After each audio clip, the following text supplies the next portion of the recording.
Alright, this is gonna be very long. I mean, very, very, very long. Hope you like it.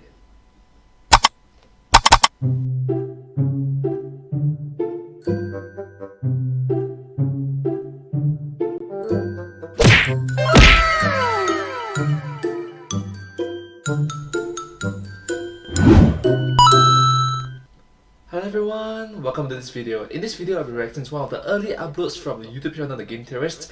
This is going to be a very long video, so I hope that everybody is just prepared. I've fast forward a little bit as compared to the original video, but still, having said that, it's still a very long video. I hope that you guys don't mind. Having said that, now let's start. Alright. And there'll be parts of it in which it's fast, and there'll be parts of it in which it's original speed. It's 2 hours and 5 minutes 7 seconds.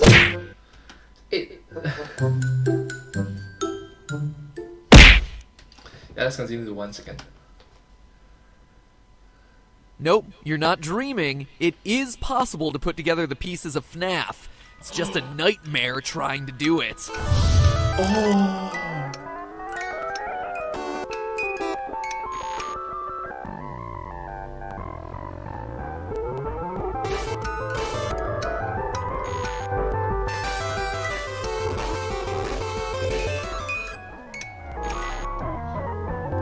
Hello, Internet!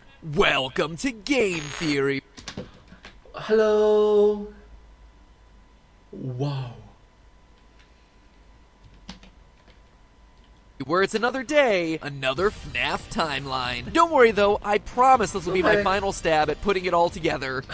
RIP FNAF videos. No, not so quite. You should have years upon years of videos about it. At least until FNAF World. Maybe that means I can finally do Undertale. You guys want that one, right? Seems like a popular choice. Let me know in the comments. Now let me start this episode by making it very clear. I think the Dream Theory is indeed what Scott intended, where the minigames featuring the crying child from FNAF 4 are real, i.e. there's really a birthday party and he really gets bitten, and the events of each night at Freddy's across the 4 games, where a security guard is attacked by robots, is taking place in his mind. Like I said last episode, the clock sounds, coupled with Scott's own statements both during the livestream and on Steam, sold me 100% on that theory. That said, I, like a lot of you, aren't The dream is realized, 100% sold. That's true. 100% satisfied with that explanation. Sure, the core gameplay sequences with you as the security guard might all be in the mind of a child, but the underlying story here about a serial killer stalking the halls of the restaurant are just too detailed and too well fleshed out to just be a wash. Here, to me, are the big issues that the Dream Theory doesn't address. 1. The crying child is afraid of those yellow suits for a reason. Remember what you saw. You know what will happen if he catches you. These are lines that his imaginary friend Fredbear repeats over and over. It feels a lot more sinister and real than just, oh, this kid saw something scary and misunderstood it in the shadows.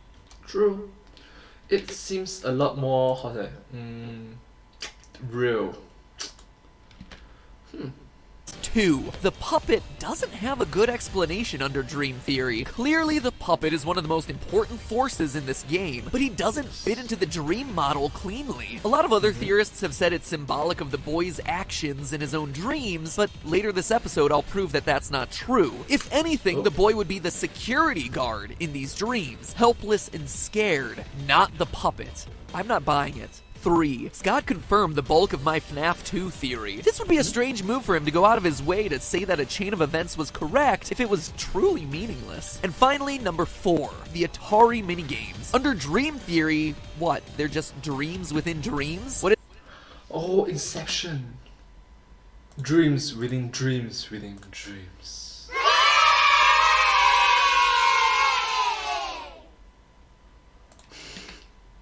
Is this Five Nights at Inception? And then there are plenty of little issues too.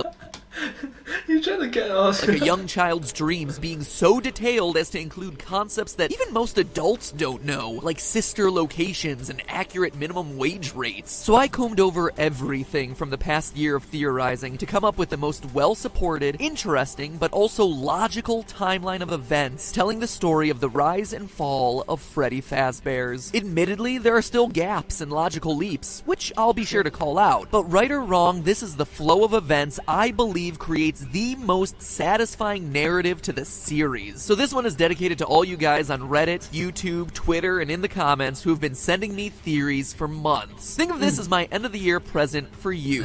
Right or wrong, this box is getting opened. The story begins at Use a sledgehammer to open a box.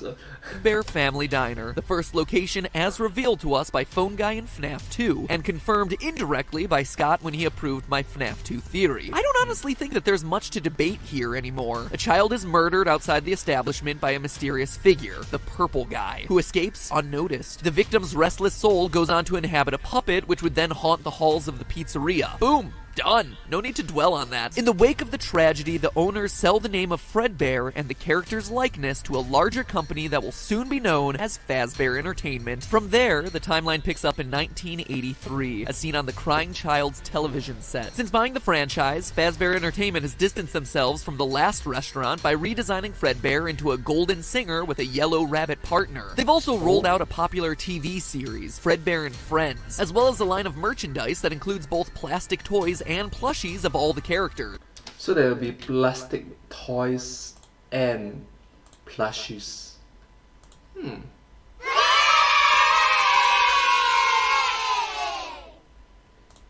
Well, let's continue. But perhaps the biggest addition has been a sister location of restaurants where Fredbear's friends are headlining. Freddy, Foxy, Chica, and Bonnie, known as Freddy Fazbear's Pizza. And that is our first major revelation, that FNAF 4's Fredbear-themed restaurant and FNAF 1's Freddy Fazbear's Pizza location are open at the same time. We know this thanks to the Phone Guy tapes uncovered in FNAF 3. For those of you who haven't listened to those enough times to have them memorized, I am so jealous of My jealousy level is too damn high.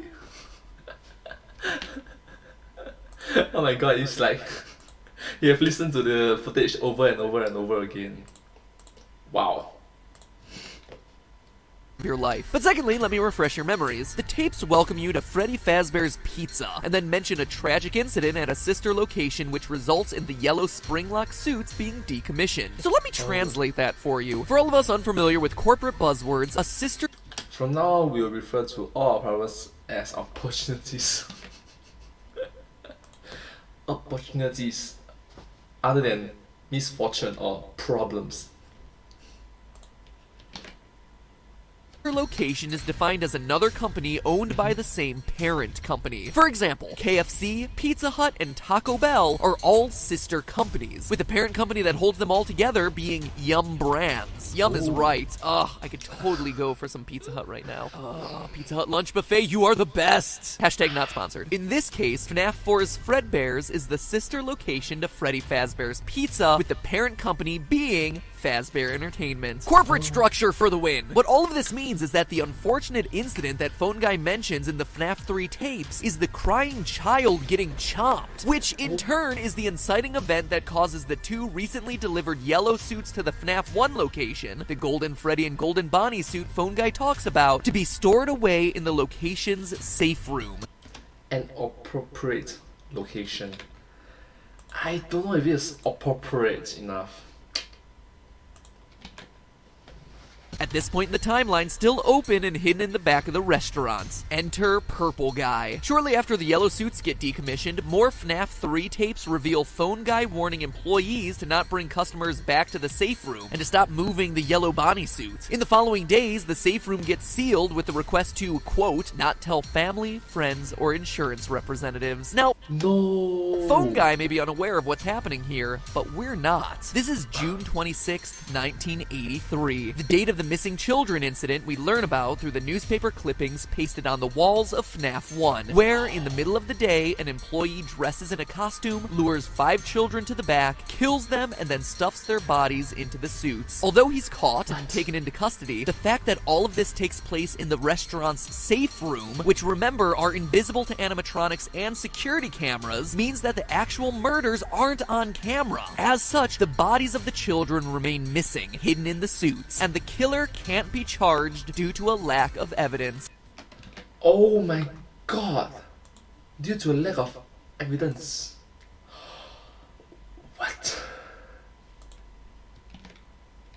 This is all represented in the game by the Foxy Go Go Go minigame, where the layout of the game parallels the layout of the FNAF 1 location. Pirate Cove, to the right, a dining area. And as we see in the Give Gifts, Give Life minigame from FNAF 2, the puppet saves the kids by giving them life inside the animatronic suits. So now at this point in the timeline, we have Freddy, Foxy, Chica, Bonnie, Golden Freddy, and the puppet alive and well. Well, not alive, dead, and then reborn. You get the idea. Also, the company closes up the safe rooms to avoid all liability for the murders, and eventually the pizzeria is closed and the old animatronics retired due to the health conditions of the restaurant. As we see once again in the newspaper clippings from FNAF 1, the smell of rotting bodies inside the machines starts stinking up the place. So now let's pause there for a second. Up to now, everything has been pretty well substantiated with evidence, but before we get too much further, let's take a minute back with the crying child. Remember, one of my biggest concerns about Dream Theory is that the crying child is scared of the yellow suits, but there's no real good explanation as to why. So what if the reason the crying child is scared of the yellow suits is because he saw the missing children's incident? What if he saw the employee dressed up as a yellow animatronic luring the children away? Yes, this would mean that the missing children's incident would happen before the yellow suits are retired and before the kid gets bitten, but it's a theory that works for a lot of different reasons. First, he's always at the pizzerias, especially towards the end of the day, so he'd definitely be in a position to see something like this.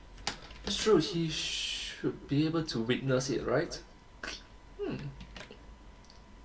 Second, it explains his irrational fear of the yellow suits because he saw people get taken to the back and never return. Third, the lines of "remember what you saw" and "you know what will happen if he catches you" that psychic friend Fredbear keeps repeating makes a whole lot more sense now. And finally, and perhaps most importantly, look at this line. "These are my friends." If this were indeed true, this line takes on a whole new meaning. I always thought that line was weird. Like, what, they're your imaginary friends? I suppose, but then why would his collection of plushies just be with him when he dies? Why is that such an important detail that Scott chose to include? It wouldn't be, really, but what if they were literally his friends? That he knew the kids who went missing and got stuffed, and the plushies being there in the final scene represented not his plushies, but the spirit of his friends, the ones possessing the suits, being there with him as he dies. Now that gives you a reason to be scared of this restaurant. But we can take it one step further. There's one more issue with the crying child we've yet to cover. What happens to him when he dies at the end of We are still your FNAF friends. 4? My original theory put him in the puppet because of design details, but in retrospect, that was wrong. Reddit user 3IEYIJ, 3IEJ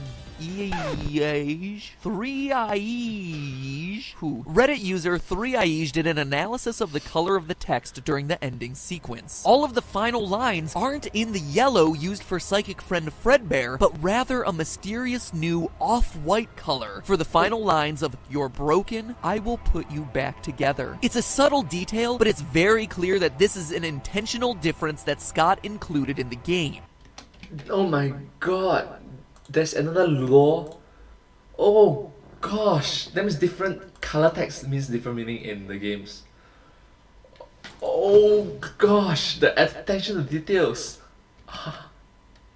So who's speaking? Well, who else but the one figure we know gives life to children dying in events around the Fazbear Entertainment franchise. It's the puppet, promising to right the wrongs of the pizzeria by bringing peace to the crying child's spirit. How does he plan to do this? Well, look at what he says. "We are still your friends." It's not "I am still your friend." The puppet using the plural here means that there would be multiple spirits present in this final scene that consider themselves friends to the crying child, but we also see this: "I am still here." The others are gone now, stuffed, leaving only the one with the ability to transcend the animatronic suits the puppet. This makes a lot of sense if we again assume the crying child knew the kids who got stuffed during the missing children's incident. And look at the last line the puppet says, "I will put you back together." We've all been assuming his "you" is referring to the crying child, but consider for a minute that the puppet is instead playing the pronoun game, to steal a phrase from CinemaSins, and is instead referring to the plural "you." You 5 are broken, and I will put you 5 back together. He's planning on reuniting the spirits of these 5 friends. What makes me so sure? Well, we see it happen. It's the conclusion to the whole story. In FNAF 3's The Happiest Day minigame, we see the crying child's birthday one more time. 5 kids in masks representing the same 5 animatronics, with the birthday boy representing Golden Fredbear. You can even compare the locations. Both are long corridors with 3 tables and a 4th one slightly off to the side. The balloons are also the same colors: red, green, purple, yellow, and blue. Even the exit is where the Fredbear stage is, an exit that, if used, results in the bad ending because the souls don't get peace. It's where the child was chomped. And who's the one we see in this minigame putting everyone back together again?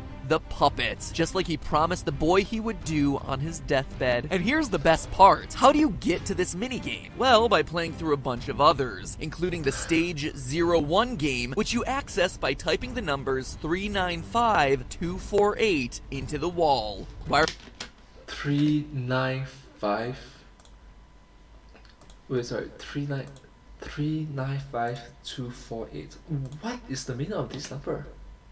Are those numbers important? It's the hexadecimal code for the color of purple guy, only it's backwards. It's Scott's way of showing that the puppet is actively trying to reverse the work of the purple guy and the atrocities committed inside the walls of Fazbear Entertainment pizza places. From here, the rest of the story is surprisingly straightforward. The pizza chain reopens during the summer of 1987 in FNAF 2's bigger location. Fazbear Entertainment rolls out the toy animatronics based on the character models of their merchandise, allows them to free roam, and even equips them with facial recognition software as added protection against child murderers. I mean, there's definitely a pattern being established here, so good on them for taking preventative measures. However, as we all know, it's not enough. As we hear about from the phone guy and see in the Save Them minigame, the purple guy, now the daytime security guard, kills 5 more kids within the walls of this restaurant. When the puppet enlists the help of the possessed Freddy animatronic to save the kids, the purple guy responds, "You can't," because it's true. They're already dead. That said, a case can be made that the puppet successfully gets these 5 souls into animatronics too. Notice that before this, 6 characters were possessed, but now there are 5 new animatronics in this location: Toy Bonnie, Toy Freddy, Toy Chica, Mangle, and Balloon Boy. 5 spirits. No way. Oh gosh. It does make sense, doesn't it? For 5 robots? Quite the coincidence, don't you think? Additionally, we hear from Phone Guy that around this time, the toy animatronics inexplicably become more aggressive towards adults, but stay friendly towards kids. The only explanation here is that the 5 new child spirits are given life in the new toy suits by the puppets, but these spirits are angry. The pizzeria is gonna close, but not before one final birthday party, where angry and eager for revenge against their killer, these newly created, possessed toy animatronics lash out at their murderer, the purple guy, who they know as the daytime security guard. Except, bad news, purple guy is long gone. He did his business and got out. In his place is Jeremy, night security guard moved to the day shift, wrongfully attacked by a vengeful toy animatronic the day of the birthday. Yeah, really is. If that's the case, you're trying to say that it's wrongfully attacked.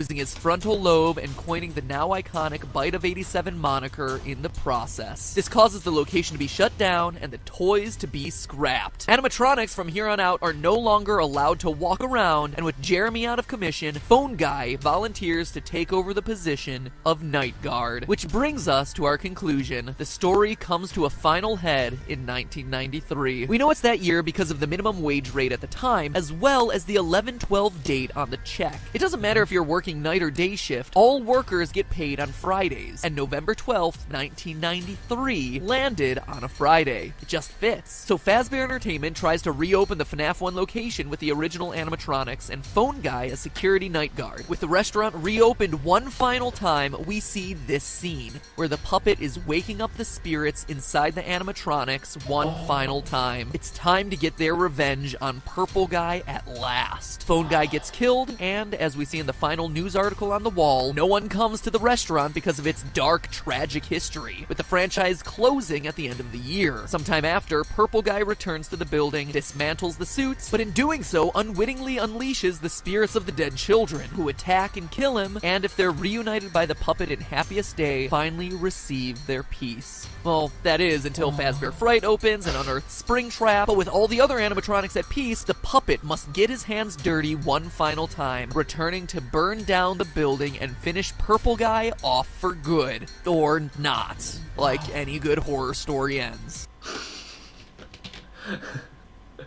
It's like saying, or not, like any good horror story ends. Like there's a sequel to the sequel of the sequel.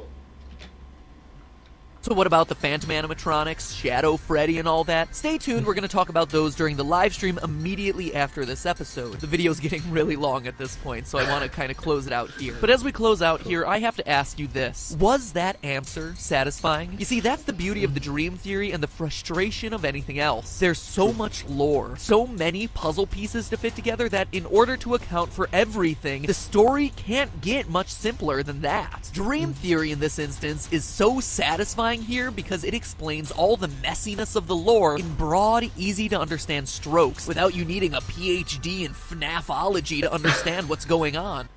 PhD in FNAFnology. Sure, it is possible to fit the details together cleanly, but it's not an easy to follow story. It's almost like you need a full-length book to truly put all the pieces together. Okay, There are multiple books, you know. And spin-off. Alright. Get it. Scrap everything I just said. Scott's got a book. Another FNAF video made mood by a Scott Cawthon announcement. Or not. This is actually a last-minute update. I'm recording this literally hours before the video and live stream tomorrow, but it was Time last minute, too late. 临时抱佛脚。临时抱佛脚。 just too important to leave out, because it looks like Scott agrees with my conclusion. For once, the story is indeed just too crowded to be satisfying. When talking about the new novel, which, true to form, released early, he said the following. Quote, "The truth is that after a while, lore becomes so dense that there isn't room for a story anymore. Sometimes a timeline gets so full that the only way to tell a real story is to have the story set in a different timeline." End quote. So there you have it. Dream Theory for your simple answer, and a 20-minute long timeline for those of you who want something a bit more complete. So which do you find more satisfying? Well, let's talk about all of that live right now. But hey, that's just a theory. But hey, that's just a theory. A game theory. Thanks for watching. Anyways, just kidding. Hello, Internet. Welcome to Game.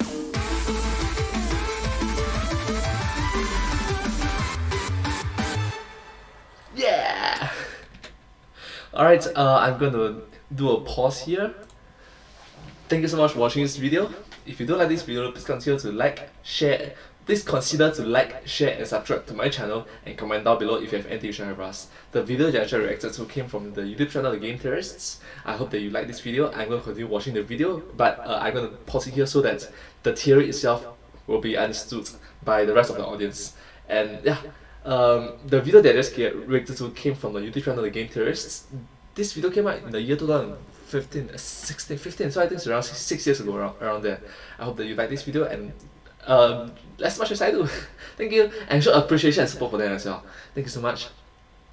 And in the meantime, that's just a theory, a game theory. Thanks for watching.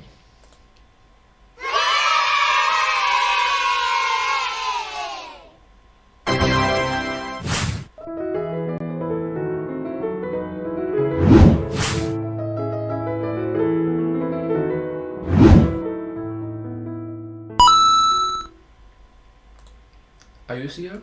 Like, why are you still here? Why? Anyways, let's continue. Thank you so much for coming back.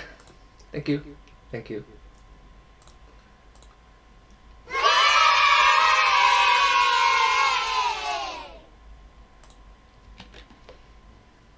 Hey guys, and welcome to GT Live, Hi. the big game theory, FNAF theory talkback, where we finally put an end to the quadrilogy There you go. of FNAF. Queen trilogy. As a good way to kind of cap off the year and of this game that we have been endlessly talking about, doing video after video of, Yes. and now we have the story. The Halloween update is out. The book, surprise, surprise, came out yesterday. Thanks a lot, Scott, for that one. Oh my god, MatPat have a long intro script for the GT Live. Oh my god, how much practice, how much dialogue have you typed out? Anyways, yeah, if you're wondering who is the lovely individual next to him, it's his wife. Yeah, Stephanie. Anyways, let's continue. Right now they are husband and wife. Sorry, in the video they are husband and wife. Right now they are father and father. Yeah. True to form, Scott has it in his hands. Is like, let's just put it up there. So today we're talking about the theory that you just saw, the theory from last week, the dream theory. We have our trusty FNAF theorist team ready to come on and discuss all of these things. Some of the unaddressed issues, the shadow animatronics. That's a big one. Are you a dream theorist or are you a timeline theorist, or is there a middle ground? Is there a middle ground? Or you're wrong. So all of that we're going to address right now. Just so that you guys know, if you're just tuning into the stream now, or if you're late to the game, you can rewind back to the beginning of the live stream to either rewatch or catch up on anything that you missed from the episode proper. This is a big experiment. We're trying this as like the first live game theory. I'm really excited about it. So in case you missed the actual episode, you can just rewind in the stream and replay. Also, just so you know that this is going to be archived on the Game Theorist channel. So Yes. as soon as this stream is done, it'll be public for you to rewatch in its entirety. Episode proper and then the live stream afterward. Yes, so it's episode proper followed by the live streaming. Yeah. That's the reason why I'm reacting to this video. Because this is a live stream and because this is the big capper for all us FNAF theorists, I want to make sure that you guys are involved in the chat. So if there are unanswered questions that you want to know, any questions for us, anything that still bothers you, or your own theories, submit them to us in the chat. We're in the chat. Stephanie here is in the chat. Hey, Steph. Hey guys. Stephanie's here in the chat, but then also use the hashtag on Twitter, GTLive. It's just easier for us to keep track of because there are literally 55,000 people watching us right now, which is just mind-blowing. So if you tweet at us, at MatPatGT, hashtag GTLive, that'll help make sure that we have a higher likelihood of seeing your question or your comment, okay? Yeah, especially if you have big questions, the place to put them is on Twitter, and then other people can also tweet them, and we can see which ones kind of rise to the top first. Yep, exactly. So there you go, guys. That's it. Rewind if you haven't seen the game theory. Let's introduce some people, though. They have been patiently waiting for me to start this whole thing off. So with that being said, should I unmute them? That means they have been muted the entire time. Oh my god, the patience. If it's me, I would like just play my phone or eat something while waiting. You know, like instead of just procrastinating. Let's do that now. Great. Special guest. So, anyways, the rest of videos I'll be speeding up. It'll be 1.5 speed. Please apologies for making their voice sound similar to Donald Duck. Yeah. Dun, dun, dun, dun, dun, dun. We're unmuting the guys now. There we go. So with us today, we Yes, their voice really do sounds like Donald Duck when spit up. have Dawko, we have Ryan from 8-Bit Gaming, without other Ryan, unfortunately, and we have Smike here. Hey guys! Hey! Yeah, thank you guys so much for joining. Thank you for being a part of this again. It's always a pleasure to have you guys on. And just so you know, you guys watching the stream, Ryan's gonna have to leave in about a half hour. So he's not being rude, and he's not sick of FNAF, and you know, he's not sick of hanging out. Yeah, I'm just being sick of you. Oh, just kidding, joking. He's not, thinking live stream or anything. He just, people have stuff to do on Saturdays. Clearly I don't, but, some people do. Also, we're hoping to get Razbowski on here in a little bit. He said he's running a bit late. He's got work because people actually do work, but he'll be joining us too, all right? So, Yes, people actually do work. guys, as some of the FNAF theorists online, I have to ask you, we have the dream theory, where everything is a dream. Everything, like in the child's imagination, all these animatronics are created. The toys inspire FNAF 2. His plushies inspire FNAF 1. Purple guy is a shadowy figure that he sees putting on an animatronic suit. So you have that explanation. Or you have this hugely convoluted timeline, of diners, sister restaurants, closings and openings, and 11, I believe I counted 11 in total dead children at least.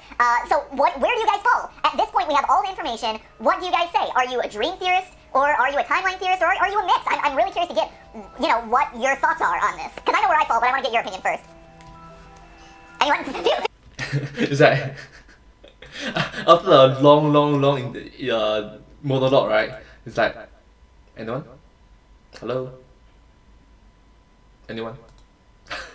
And then it starts continue. Feel free to take the floor. No, go on, Lewis, you first. Okay. I was sorry. I have some ideas. I want to talk now. I want to talk now. I'm gonna let Darko talk. Okay. Okay. I'm a mix. I would say obviously FNAF 4 is a nightmare. I'm a bit iffy with Five Nights at Freddy's 2 and also Five Nights at Freddy's 1. Okay. I feel like Five Nights at Freddy's 1 seems to be the most dream-like nightmare because you get all the hallucinations. You see all the animatronics in the corridors like glitching all over the place, and it doesn't seem real to me. It seems less real in Five Nights at Freddy's 1 than FNAF 2 to me. But yeah, And then, I'm a bit of a mix. and then what about FNAF 3? With do you really think that they have, that 30 years into the future, that some company has taken Freddy Fazbear's and the story around it and turned it into an actual horror attraction, and that there's a haunted house dedicated to this serial killer pizzeria? Yeah, the only part what makes me feel like, okay, that's a bit unrealistic, even though it's a game, is the hallucination part, when Phone Dude says, oh, hey, listen to the gas, look out for the gas, it will make you hallucinate, and then you hallucinate. True. Little known fact, guys, Darko was the voice of Phone Dude. Oh! Oh no! Whoa, the lore! You can tell the similarities, right? Nope, Phone Guy's really out. Oh man, Darko is both Phone Dude and Phone Guy, okay. Okay. Phone man, phone dude, phone guy.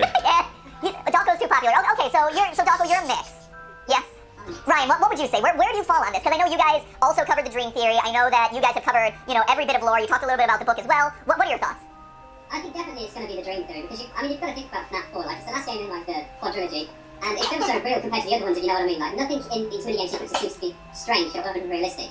And you kind of contrast it to the other games where it's all 1987, there's apparently robots that can walk around an establishment and kill people. I think it's meant to feel unrealistic, and FNAF 4 purchased forward the idea that this is the reality, and it's all in this child's mind, because the things that Scott's used to, with the child's beak and things like that, it just seems too ironic that they would then be called the toy animatronics, and it was a toy with this missing beak and then the connection, and just the uncanny things like FNAF 3, Springtrap, that's insane. Right. How could that be real? I think it gets too bizarre. Okay, so you're fully in the Dream camp. You don't think anything is real. I think it's a bit, but I think, Except for FNAF 4. That kind of did this, it did continuous nights to build on this character. Yeah. And the nights also, you can find relations to all of the games too. So I think it hinted too much to these games being within the child's mind of some kind. Okay, fair enough. Mike, where do you fall? You had an opinion earlier that you wanted to express. I like this. I think this is good. Darko, Red, right, and me is left to right. This is perfect. I just want to say, so We planned it that way completely, Mike. Yeah, definitely. We play that way. Definitely plan it that way. Yeah.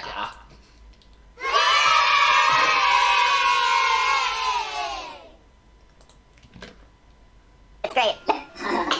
So when I saw your video, Matt, honestly, I'm not gonna lie, it really influenced my opinion on this a lot. Achievement unlocked. It makes a lot of sense. But I just want to say, so first of all, I do think it is Dream. I'm more on the Dream side than on the realistic side. And here's, I agree with a lot of what you said, but I also want to add my own sort of opinion on why this is. And first of all, when Scott did the updates during the last, live stream, which kind of crashed. It was seamless, guys. Come on, there was no problems whatsoever. Perfectly smooth. It's because of Scott's mind, he kind of, but he added these, teasers that really hinted at, I think, sort of unrealistic, dream-like sequence, especially when he said, that there are shadowy figures that can be misinterpreted by the mind of a child. Yeah. And we talked about, for me, really, the game breaker was, she can speak. Right. And we talked about she can speak, and Saint FNAF 2, there's a personification of Chica losing her beak, just like in The Garden and in the Mind of the Child, of course. Yeah, there was this previous time in the live stream in which the connection was bad, and then Scott Caulfield was like, "It was me. I was the one who cut the connection." All this blah blah blah. if it was really true, then wow. Child's very young, very impressionable, but also beyond that, I mean, if you really want to think about it logically, you know, animatronics, the way they're made, the way they are built, they're very, especially if you look at FNAF 4, I think, you can see on the stage, they're very icky, you know, they're not extremely versatile, they don't round like that. Two frames, which reason they're opening that down. Right. Exactly, they just go like this. You know, and they have a very binary movement, you know, they go up, down, up, down. The Smike animatronic. Let me try.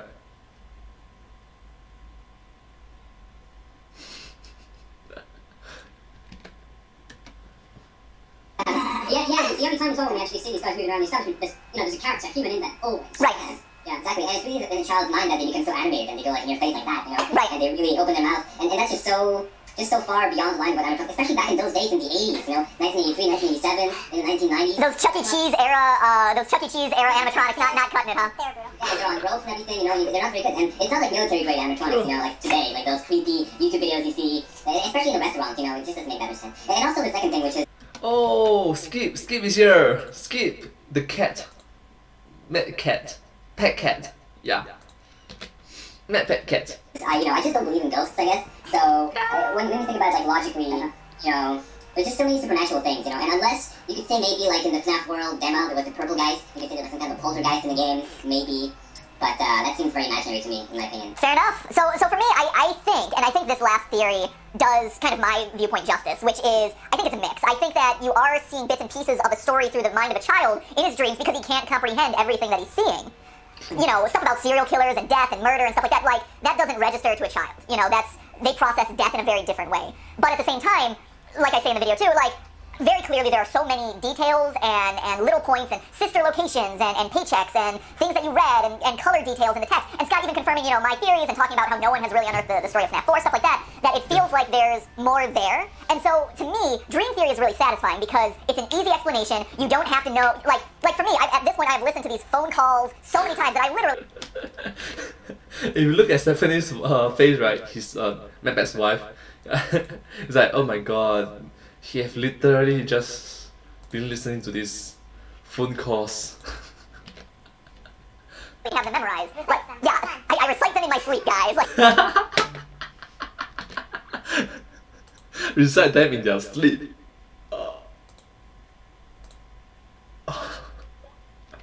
My gosh.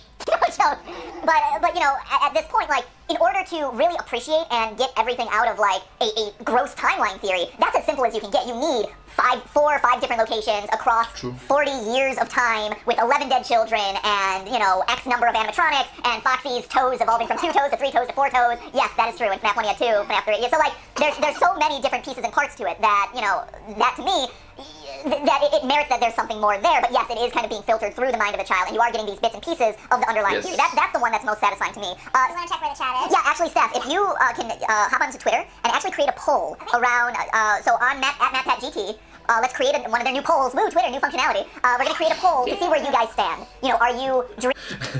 New functionality. This video was like 6 years ago, so that is not necessarily new. Dream theory, are you timeline theory, or are you a mix? So let us know on Twitter, and by the end of the stream, we'll have kind of your definitive answer, right, guys? So far, the anecdotal stuff from the chat, so I've been trying to watch and see where everybody's netting out. It's very divided. Yeah. Everyone's like, well, falling one way or the other. There's like a small portion that's mixed in the middle. There are some people who are like, it can't be anything but the dream theory. Yeah. It has to be the dream theory. And there's a whole other contingent. Right. Like, no, it's not. Right.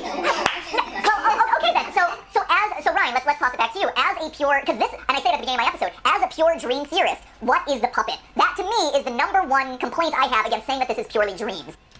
Oh, that's interesting. I mean, that's really interesting, isn't it? It's just purely dream. Because Yeah. yes, I can write off the animatronics. Yes, I can write off the purple guy. Yes, I can write off the toy animatronics and Balloon Boy and Nightmare Balloon Boy and all this stuff. Like I can get that and I can get behind that. But the biggest question mark for me is what is the puppet? Because we see the puppet in multiple forms, right? And I specifically I think FNAF 3 is the most interesting because you see the Phantom puppet, but then you also see a physical incarnation of the puppet roaming the halls of the FNAF 3 Fazbear Fright restaurant, where he is in physical form. You see his reflection in the water. What is he? Like, is he a personification of the crying child? Is he some other force? Is he God? And that's another... It's like, is he God? I don't know. Other thing that's interesting here is, we know that Scott is a religious figure, that his past games had religious undertones. Is there a religious element to this that all of us have been overlooking, and does that play in? I don't know, I'm just tossing that out there for you guys to think about. But Ryan, I'd love to hear, as a pure dream theorist, how are you factoring in the puppet? Because to me, I don't have a clean answer to that. Well, there's Yeah. one really interesting thing that I've discovered in FNAF 2, which I think almost kind of it determines the differentiation between two minigames. If you look at the minigame where you just see the one established Oh yes, and also regarding to the mini games, right? There's a lot of mysteries in which we don't know about it, isn't it? and this Freddy Fazbear character Yeah. compared to the one in the FNAF 2 establishment, they're two different characters. They're totally different, unique pixel models, which almost means that the situation in the FNAF 2 game where you see the puppet jump scene, it could potentially be real because you've seen this guy driving a car too. In the FNAF, you're talking about the difference between the FNAF 2 Give Gifts, Give Life minigame, or no, sorry, It's the help them safe when you play Freddy with the microphone. versus Give You Cake. take the children. Yes, okay. Yeah. So it brings in this kind of like this realistic tone where you got this driver and this different character, not the purple guy. Is it the purple guy to see it? I'm sorry, it's the pink guy. The It's, oh God, don't even get me started. Don't get me started on Pink Guy. It's stripes on it. But it's I think the important message of it is the fact that it's totally different to all the other ones where we're playing as these weird animatronics, and this guy like giving cake to these children, it almost seems like you're inside a that's why it's pixel and designed to be different Sure. when we see this help them save them. Yes. So that sequence may be real, for all we know. Okay. Been, an original, because I think that other than that there is really no explanation truly that defines the puppet's origins. Oh! He's trying to say no. He's trying to say something. He's like, wait a minute. I have my own opinion. Maybe that's not necessarily true. I have some disagreement with that. Let's see. It's true. There was a really big theory about the puppet linking Oh, so nice. Pose up. with the dreams, that the puppet is the dream creator. Yeah. The puppet has created all of these animatronics, and that's the kid himself creating the dreams. Okay. And what Phone Guy says as well, he's always thinking in Five Nights at Freddy's 2. People were saying that's the child's mind, he's always thinking of these dreams, what he's created. Okay. I found that interesting. Interesting. So, but it's interesting because to me, if I hear that the puppet is the kid himself, the dream creator, what that makes me think of is he would be more associated with the security guard. Because as the security guard, he's helpless, he's scared, he's terrified of these animatronics, right? We see him crying every night. Like, these are scary dreams to him. These are nightmares. And so the puppet, though, is a very empowered figure in the games. He's the one who, he's probably the most ferocious and unknown of all the characters, right? And we see him in the minigames trying to, bring life to all these dead children and all this stuff. Do you think that, I don't know, to me, I have a hard time justifying a scared child. Right. It's strange one because you've got to think about the puppet. The fact of how unique he is also in the games too. Like, he's the only one to be not being animatronic. He's floating around, seeing through things like that. So he's specifically unique to him as a metaphor for his. I don't know, maybe the minigame when we see that it might be real rather than a dream. Well, I think there's something really far-fetched within that sort of scenario. Sure. It's like sort of the equivalent of the smoke monster in Lost or something. Every horror movie or every supernatural whatever has this creature that doesn't really seem to have an explanation or anything like that. He just it just makes you think. It just makes you come up with all these wild theories. I think Scott kind of wants that. He doesn't want it to be too clear, and the puppet sort of represents that. And you can see that by how he moves. He's not chained to he has this chain. He is chained, but he somehow manages to free himself and move through the hallways and just fly wherever he wants. It's like he has his own conscience. I don't know, personally, I never really liked him. I kind of got a bad eerie feeling about him. see, the puppet is by far my favorite character. I love the puppet. Yeah. High five. There it is. Boom. I think the puppet is fascinating because There's on screen. On screen. High five. I'm pretty sure we have been doing that a lot since last year, 2020, when everybody was using Zoom. to me, very clearly, he feels like the linchpin to all of this. To go back to, I think it was Ryan who said, the hints that Scott dropped during the last live stream. Maybe no, it's Mike because he was making fun of the live stream issues. Thanks, Mike. But to reference the hints that Scott dropped last time, 4 games, 1 story. Yes, that could be 4 games telling the one story of the child dreamer, Or to me, the alternate way of looking at it is it's 4 games telling the one story of a puppet and of a child and his murderer. And so you have the child and the purple guy, who the child gets killed at the very beginning of the timeline. He possesses a puppet, and now at the very end of the timeline, you have the puppet setting fire to the Fazbear Fright to kill off the spring trap suit and purple guy inside of it one final time. And so you have this bookend of purple guy kills puppet, or purple guy kills child, child kills purple guy, and that is your 4 games, 1 story right there. That to me feels satisfying. Yeah, that's true. That feels satisfying. And yes, you do have to make a lot of magical, hallucinogenic leaps to kind of get there and suspend your disbelief in a lot of ways. But that's what I think. Steph, what's going on? So that whole conversation brings up something that's been surfacing in the chat and also has gotten a lot of attention on Twitter. Yep. Including something that's been retweeted quite a bit at this point from our buddy Shane at Did You Know Games? Oh, Shane! Hey, Shane! Oh, hi! Who's saying that the most interesting question of all of this is the original intentions of the game versus where it went as these stories evolved. Which I know we're getting to. I just wanted everybody to know in the chat and on Twitter that I think you guys are getting there. But that's the question that's coming up is okay, it's cool, now it fits together with the Dream Theory, kind of, there are a few ways to interpret it.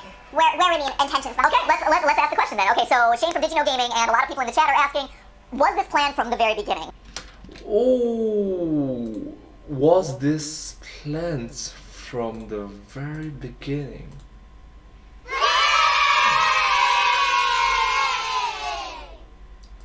Interesting. Was it? Was it not? Or, when FNAF 1 suddenly took off, Scott's like, hey, we need a sequel, and then, was the story planned out from FNAF 1? Was it planned out at FNAF 2? Or was it just kind of each game built on itself and tried to kind of retcon in all the little details as you went along? Any thoughts from you guys? I think it was planned. I think there was too much to the first game that really... Because, the little Easter egg things, also the calls as well, some of the things that were said, he referenced Survivor Races only once. Yeah. And, it was I think he wasn't sure how the game was going to do, of course, but he wanted the games to do well so that he could finish off doing this story. Interesting. He left kind of a few unanswered questions, but it did play much like a game. You did look into the aspects of the lore. Yep. I think you'd see it that way, and you can enjoy it just for that, but I think there was always this underlying factor of wanting there to be a story to it as well. Yep. Yeah. And that's my thoughts on it, yeah. That's great. I think you're wrong.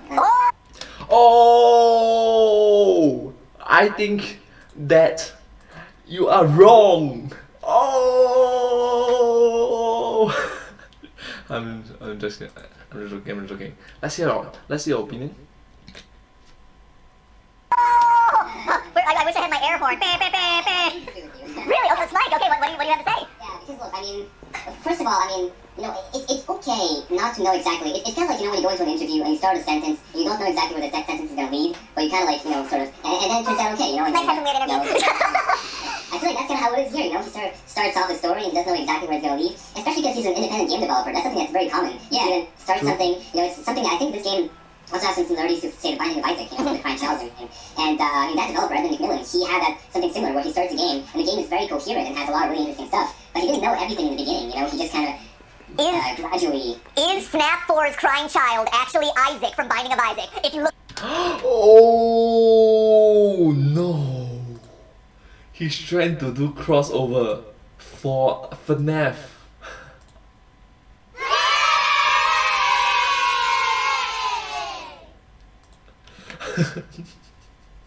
Oh my god, he loved this movie. He loved this video game so much, Look at the tear tracks on his face. If you look at his height and measure pixel measurements across the two. Theory confirmed. Yes, Scott Cawthon is Edward McMillan. Done. Boom. Dropping the mic. I like it. Right? FNAF 4 assault. I like that chat. I don't know, personally, I just like stories where, you see that kind of stuff, because it feels personal. I don't know what happened to Scott as a child, I don't know him personally, but it feels like he's feeling some deep trauma or something that he's trying to desperately reveal, through the game. Scott, if you need to lay down on the couch and just talk through things, we're here for you. You got the 4 of us here. We're here to support you, my friend. No. Five. Actually, there's one more coming over. 6 different individuals. Is it? Or 7? I'm not sure. And then let's continue.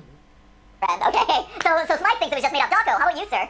I agree with Ryan. I think he knew it from the start. Wow. Like Ryan said, the posters in the corridor of the Crying Child, and yep. Stuff like that. Stuff we didn't know what the hell was going on in the first game made sense later on. Yep. You know what I mean? But even if he didn't, he still made it work, Even if he didn't know that he was going to make 4 games, he and that's it. He didn't make it work. Yeah, he made it work, He did. Just saying. ladies, you're both beautiful. It's okay. Smite's slightly more beautiful just because of the hair. No, Oh! Just slightly more beautiful. So,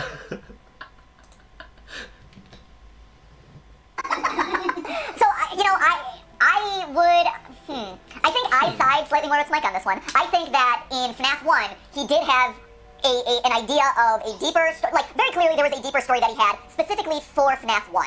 I think that was definitely the case. But one of the biggest hurdles, and this is for you guys, watching a peek behind the curtain of me creating these theories for game theory, but one of the things that I've struggled with time and time again with this series is those initial 4 news articles that you see posted on the wall. And very specifically it says June 26th, so you already start with like a dedicated date. But then the last of the article says that Freddy Fazbear's Pizzeria is set to close at the year end after that tragedy that happened there many years ago. And it's that many years ago where unless you take that one article out of place and use those 3 for earlier, and this one is just like years down the line, it appears, that one doesn't have a clean place in the timeline. The missing children's incident, which is, again, the thing that starts off all of this whole franchise, it is the first, piece of hidden lore that we all uncover.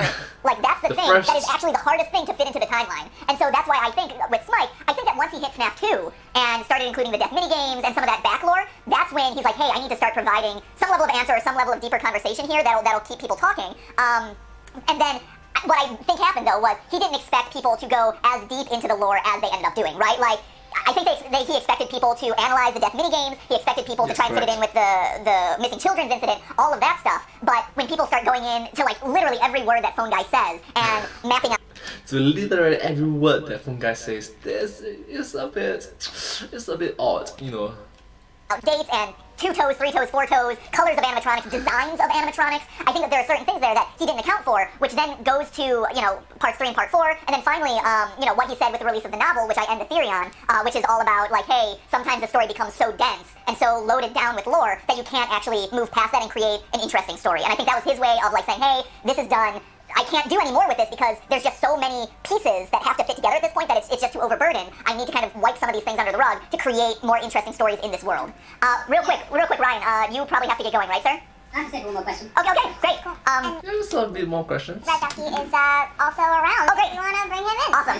So we'll call Razbowski. So actually, when you hop off, Ryan, we'll call in Razbowski and slot him in. So yeah, that'll be nice. So Raz, we'll get you in a second. Yes. One of the things that I want to ask, and again, for those of you who are just tuning into the stream, now's a good time to refresh everyone. For those of you who are just tuning in, if you want to see the actual episode of Game Theory that started off all this conversation, that's kind of the timeline of events that wraps up the whole franchise, Yes. go back to the beginning of the stream. So you just go back to the origin, go back to the original stream. So yeah. Just rewind it in your player. It's still there. You can just watch the first 15 minutes and then hop back to where we are in the stream and catch up with us. Or anywhere in between. Or anywhere, yeah. Watch anything. That's the beauty of live streaming and video on demand, guys. Thumbs up. And also, Thumbs up. we're still running the poll on Twitter, whether you're a dream theorist, a timeline theorist, or somewhere in the middle. So make sure that you're hitting us up on Twitter at MattPatGT there. So one final question, Ryan. If you want one final question, let's ask it. I want to know what's a good question to ask you? There have been some that have come up in the chat, but maybe has he gotten the chance to weigh in on the book or anything? I was gonna say, is there before you hop off, final thoughts on these first 4 games, the book, which I know you haven't fully read, but you've been researching it, things like that. What are your thoughts on the Five Nights at Freddy's first story that we've been presented with through these games? Any closing remarks, any closing thoughts, or should I actually ask you a mean question about Phantom animatronics? No? That's just kind of my opinion on how it kind of went from FNAF 1 to 4. What was that? Yeah, comment on FNAF 1 to 4. Yeah, awkward. Awkward. Yeah. He's trying to do something.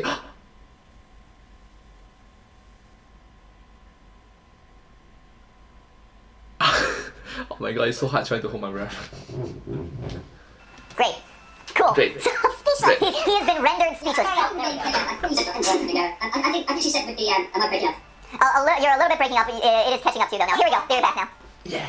Yeah. Okay, so, you can ask the question again. No, just any closing remarks or final thoughts that, as we're kind of putting the wrap on this main series, anything that you want to close out with? I think mainly it's just the story. I think it's worth looking at from the both different standpoints. I mean, there is the timeline theory, but I think that the people also do, because the timeline theory has been so prominent throughout this whole thing, the Dream Theory is now coming. I think it's good to look at it with the fresh pair of eyes, because that's what really inspired us to do that too. Yep. And I think it's just nice to consider both ends. And as I say again, just the Dream Theory, you need fresh pair of eyes, really to understand that one, so you can look at it all from a different standpoint. Because I can understand why people still believe the timeline theory, because it's very, it's very prominent. And I think that's about it, really. Yeah. Yeah. No, There's already been kind of thrown out there. I think it's definitely between the two. That's the hot debate now, isn't it? And that's kind of what the game's closing off with. Yeah, and I agree with you. I think, we have spent the last year and a half looking at all of these events as 100% real and as like these are very specific events happening in a timeline in a real world setting. And so there's been a lot of pushback to the dream theory simply because it doesn't, it washes away a lot of stuff. It doesn't fill in a lot of the details. Whatever, it can be made whatever it is. So I think to your point, keeping an open mind about the dream theory, if you are a timeline theorist, keeping an open mind about the dream theory and looking at it through that lens and just staying open to it and seeing how does this all fit together under this new context. I think that's a really interesting point and a good thing to kind of look towards as you kind of like decide which way to go, because it's so easy to have that knee-jerk reaction of, oh, this is different, this is new, I don't believe in this, because it wastes all my time that I put into my timeline or whatever, and to do so would do a disservice to the franchise if this was indeed what was intended. So I think that's a great point. Cool. So. Oh wait, what if? Oh no, wait. What if it was a dream time theory? Oh, sorry, dream timeline theory, or it's a timeline dream theory, or it's a dream timeline dream theory, or it's a timeline dream timeline theory. Oh my gosh.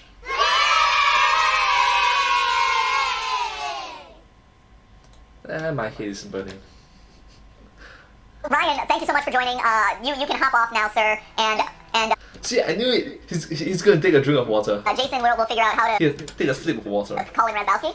Okay. And at this point, we can probably check in a little bit on Twitter and chat. And I'm here standing in as the voice of the chat. So I'm looking for a question.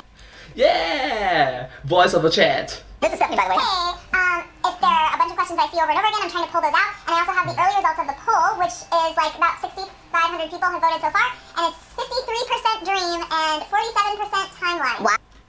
Oh. It's a close call. 50+% versus 40+%. Dream and timeline theorists. Interesting. Huh. What do you think? Wow. So it's a pretty close call. It is. It's a close match. That's pretty intense. It's pretty evenly divided, guys. It's fascinating. What do you need, sir? What? I mean, can you bring up Razdowski? No, No, I mean, like, can you? Because what is his Skype? And that's or. It should be Is he in there? accessible to you. Oh, he's accessible to me. Oh, there we go. Okay, let's bring in Raz. Add people. Here we go. He's not accessible to me. Oh no. So She's in the chat. he's in the chat. I mean, I put in the chat the contact of Raz. Okay, that's cool. Well, let's see. Here. So that's going on real quick. One of the things that I want you guys to think about, that I want to throw out to the chat here too, or to the guys thinking, because when we bring in Razdowski, we're getting into the nitty gritty here.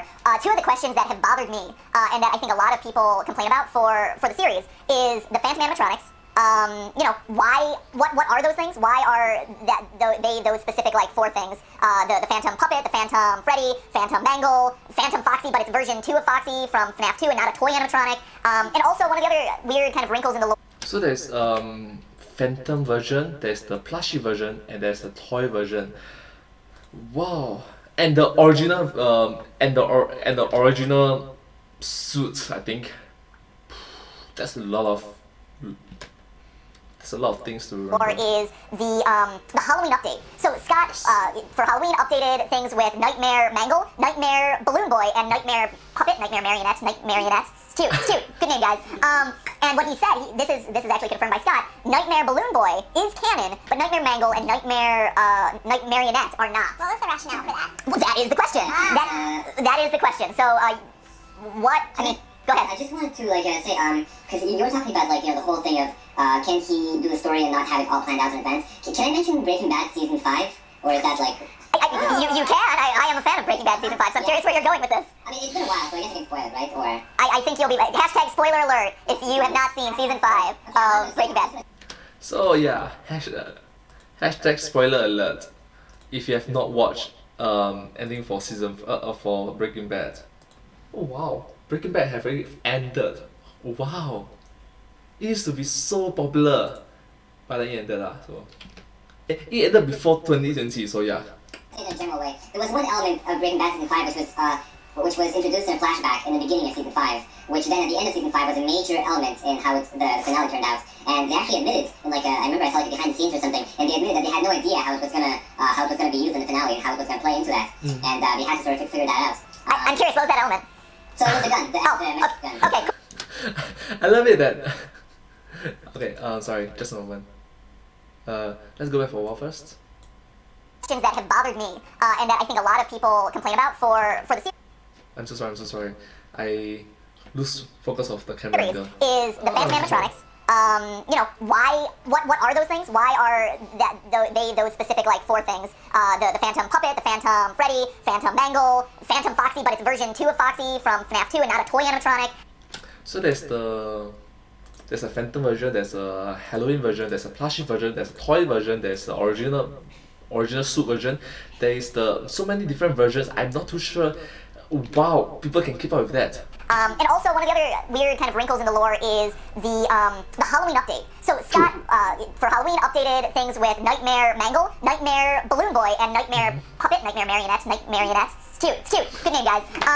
And what he said, this is actually confirmed by Scott. Nightmare Balloon Boy is canon, but Nightmare Mangle and Nightmare Marionette are not. What was the rationale for that? Well, that is the question. That is the question. So, what? I mean. Go ahead. I just wanted to say, because you were talking about the whole thing of can he do the story and not have it all planned out in advance? Can I mention Breaking Bad season 5, or is that like? You can. I am a fan of Breaking Bad season 5, so I'm curious where you're going with this. Wait, I'm also curious how you're going to go with this. How are you going to link Breaking Bad season 5 to FNAF? How are you going to link these two together? That's interesting. I mean, it's been a while, so I guess I can spoil it, right? Or I think you'll be right. Hashtag spoiler alert if you have not seen season 5. Hashtag spoiler alert if you have not season 5 of Breaking Bad. Breaking Bad. I'm just gonna say it in a general way. There was one element of Breaking Bad season 5 which was introduced in a flashback in the beginning of season 5, which then at the end of season 5 was a major element in how the finale turned out. And they actually admitted, in I remember I saw it behind the scenes or something, and they admitted that they had no idea how it was gonna be used in the finale and how it was gonna play into that. And they had to sort of figure that out. I'm curious, what was that element? So it was the gun, the magic gun. Okay. I love it that Mepet is just scratching his cat, Mad Cat. Skit, yes. Cool. I just wanted to know what that was. So not too many spoilers here, guys. But the big automatic rifle. Okay, cool. Rifle, yeah, that's used at some point, yeah. And that's something that I saw happens pretty often, a lot of stories. And I know Bioshock Infinite had that happen where they figured out a lot of things towards the end. Yep. And so it's even things like Game of Thrones, for example. And so even very serious writing works sometimes have these very uncertain. Yeah. And so I think it's natural. It doesn't have to be. Yeah. Right. The other. Well, and it is. It's one of those things that if you plan your story to have a bunch of cliffhangers or things right when you start, and then it doesn't pick up or it doesn't go anywhere, then it's well, no one gets to know the story. You don't want to go in with this huge back lore because there's that expectation of the audience has to be invested in this thing in order to get anything out of it. It's very difficult to start a story with a huge back lore if your audience doesn't catch up with it in the start. You are not sure if it's going to be successful, so why the effort of having a back lore, right? If no one's going to pay attention to it, right? I mean, right?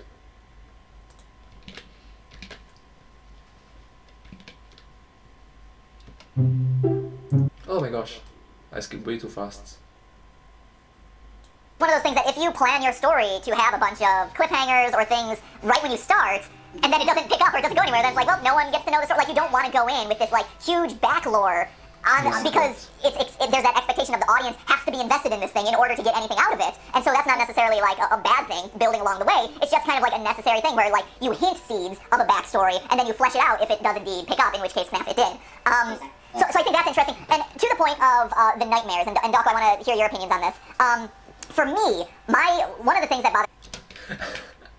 Have you noticed that his wife is I want to talk, but you know what? Let him finish. Yeah. Such an understanding and loving wife. Very, very polite and very gentle. So Scott, like I said earlier, Scott confirmed that Nightmare Balloon Boy in the Halloween update is indeed canon, but then you have Nightmare Marionette and Nightmare Mangle are not. That confuses me, and that's something that I have had a hard time rectifying in really any theory, because if you're a dream theorist, we see the Balloon Boy, and that translates to Balloon Boy in the FNAF 2 game. We see Mangle in his house, the crying child's house, and that translates to Mangle in the FNAF 2 game. You don't see Puppet, which, okay, that's good, because Puppet is this weird kind of esoteric character, this more spirit-like entity. And so why then is Mangle not canon, but Balloon Boy is? I feel like the two of them should be canon together, or alternatively, none of them are canon, which is equally just as fine, right? You have all three of those guys are specifically from FNAF 2's location, and so if they're not canon, that's fine. It's easy to kind of either write them all off, or write those two as canon and Nightmare Marionette as not. So that to me is one of the fundamental challenges with that. Dawko, do you have any thoughts on that? Yeah. if Nightmare Mangle was canon, I would be cheering really badly because, you know, it makes sense. Because in Five Nights at Freddy's 4, in the minigame, you see the child walk into the girls' room and you see Mangle there, like, completely destroyed, you know? And it would make sense to see that, like, mangled animatronic as a nightmare. Right. Yeah, true. So it's very weird that even though they came out on the same event, some is canon, some is not, some is yes and some is no. It will work if everything is just no, it's just a special event. But if some of it is canon and some of it is not canon, why? Why? So, and in Five Nights at Freddy's 4 minigame, you don't see the puppy at all. So if the puppy isn't canon, which is, makes sense because the boy doesn't see him in the FNAF 4 minigame. So I don't get it. Why Mangle isn't canon. Yeah. So, you know, it just doesn't make sense to me. Yeah, absolutely. So, hey, Rez, real quick, let's welcome Razbowski to the stream. Hey, Raz. Hi! Hello to the stream. Yeah. Hey, guys. Thanks for How's everyone doing? doing great, sir. Thanks for joining in. Hey, no problem. I thought I needed a little bit of fitness. Sitting here at my computer all day, I needed a nice quick sprint home. so a half an hour walk turned into a 10-minute run. So thank you for the joy. No, there you go. I think that's here on GT Live the stream we do the clap and a half. So there you go, clap and a half. Boom, there it Clap and a hat. is. So thanks, guys. So no, I'm so glad that you were able to make it. Razbowski, since you just kind of ran in, chances are you probably haven't seen my latest theory. So just as a shameless plug to remind people how the stream is working. Oh, just say shameless plug. If you missed the game theory, like Razbowski, you can rewind to the very beginning of the stream, and there it is in a 17-minute chunk at the beginning, so you can refresh and then hop back into where we are now, live streaming, talking about, you know, all the lingering issues, the book, we're going to address the book here in a minute, you know, and predictions, excitement, you know, questions about the movie and FNAF world. So, real quick, Raz. Yeah, by the way, I have finished more than half of this entire video, so right now it's like 1 hour plus. I'm pretty sure this video is going to be like 2 hours plus. I'm so sorry for the audience right now. I'm so sorry. Let's continue. I want to get your opinion. Everyone else has kind of stated their case on this. Are you a dream theorist? Are you a timeline theorist? Or are you somewhere in the middle? What is your opinion here of, you know, where all this falls? Well, when the timeline was first presented, I'm on the line of science. I don't believe in fairy tales. I don't believe in anything like that. So I have good hard evidence. And my whole family's like a sciencey background. They study chemistry and stuff. Oh, that's awesome. I'm severely by Yeah, chemist. High five! I'm on the dream camp. I honestly didn't think, but watching your most recent, well not the most recent now, but the Dream Theory video, it clicked so many things into place. I didn't want to believe it initially. When Scott hinted all the clues in the last live stream that we did together, it looked like it was leaning towards a Dream Theory, and as you said in the video, it seemed like a bit of an easy solution. Yeah. But then, like, as you said, it's a bit of a gimme, it's a bit of an OP, I think you referred to it as an OP. It is an OP theory. You could just say, well, that's completely fine, because obviously it's a dream, anything can happen. Right. You want the purple guy wearing orange shorts, yeah. Yeah, of course, it's a dream. Anything happen, correct? Isn't it? Because it's a dream, the dream theorist. But it just doesn't have a satisfying lore to it. It's a dream! And it was the evidence you put forward to it. A couple of examples was the symmetry with the Foxy. Yeah. Two different things. Obviously, Foxy being out of order doesn't have a head in the bedroom in FNAF 4. So it's out of order in the game, makes sense. That's quite a nice tie-in, but also the brother as well, the jump scare, as you said, he pops out from behind the telly or out from the bed. It's a very, very similar jump scare as to both, mainly Five Nights at Freddy's 1, but kind of Five Nights at Freddy's 2 as well, the way he leaps out from the darkness. Yep. In Five Nights at Freddy's 2, that fits in quite nicely. And in the toy animatronics as well, in FNAF 4, Chica's broken beak, symmetry in FNAF 2, along with Mangle as well. Like, a lot of people were trying for a while to explain why Mangle was in the bedroom, right, in FNAF 4, why Mangle had two heads, why Mangle was broken up. And why Mangle would play? Why would kids be allowed to play with something as battle as an animatronic? Yep. You're talking about the timeline. You wouldn't get to touch Chuck E. Cheese's animatronics. You wouldn't get to touch if you went to Disneyland. You wouldn't get to go up and just grab Mickey Mouse and whether it's a human or not, you wouldn't get to grab Mickey Mouse. And it just wouldn't happen. So there's no way that the company would be willing to let something as potentially harmful be touched. And I really, really want to. Yes, it's weird that these kids have access to this potentially hazardous, dangerous stuff. Don't you think so? Believe a timeline. Like, I've been looking at it from every angle, and I've obviously not seen the most recent video, but I really wanted to believe the timeline. Yeah. I can't find too many faults. I did catch the very start of this. Oh, great. Talking about. Awesome. Oh, great. You talked about the puppet. Yes. How the puppet didn't fit in with it, and yeah, that doesn't fit in with the There's just something. There's something missing there. There's something missing there. And I don't know. I don't know what it is. Did you tune into the stream while you were running? Well, yeah, while running. He was jogging to my sultry voice, obviously, like. Exactly, it was just spurring me. Yeah. It was thrusting you forward. It was exciting you onward. Long time. No, absolutely. So that's awesome. Well, thank you so much for getting your work out to get here on time. And join us. It's really awesome to have you. So one of the things that I was gonna bring up now is obviously the book, right? So the book is kind of the big. Yeah, first of all, let's address that it's very nice that you have friends that will just end work early so that he can attend to such events. And yeah, let's talk about book. Question mark now, like it was announced last week, it's out yesterday, it was supposed to be out in a couple days here. Everyone thought, oh, this is FNAF 5, oh, there's this new poster on Scott's website, what is it, oh, it's a novel. That's interesting, that's unexpected, especially in the wake of everyone expecting FNAF World, everyone expecting the FNAF movie. Out of nowhere comes this book. What are your guys' thoughts? What do you know about this book? Do you have any thoughts? I know, Dawko, you have read it. Smike, you started, and Raz, what do you think? I'm on chapter 5 currently. I'm really enjoying it, to be honest. Okay. I'm not a massive reader like the last book I read was 50 Shades of Grey, purely for educational. Sure. You keep telling us that, Raz. Sure. Okay. Yeah, sure, of course, sure. Something similar to 50 Shades of Grey. It was my girlfriend was reading it at the time, and I thought, why not? Okay. Yeah, I'm actually really enjoying it. I don't know how much you've talked about it, but obviously Not much. It's both from what I've read so far, it's like a retelling of the story. And if you go into it with that mind, like Scott said on his Steam post, then you'll thoroughly enjoy it from what I've seen. It's the same sort of idea, the same sort of mythos, the same principles behind things, but obviously it's reimagined for a book. Yep. Like the lore in a game isn't going to match entirely up with a film or a book. It's just not going to happen. Yep. Without like full on hours and hours of dialogue. Yep. But, I'm thoroughly enjoying it from the 5 chapters I've read so far. Cool. So Dawko, I know that you have read the whole thing. You recently did a video about this, kind of covering some of the major points. Without getting too much into it, Scott has made it very clear on Steam that this is taking place in an alternate timeline, alternate universe. It's not 100% adhering to the story that we know, or at least it's adhering to the story, but not all of like the details about every single thing that we come to know and expect about Five Nights at Freddy's in the games. So, to you, what does the book show us, or what does it kind of elucidate about the story of the games, and what doesn't it do? What does it deviate from? I'm really curious to see, He looks at the camera like, I read the book.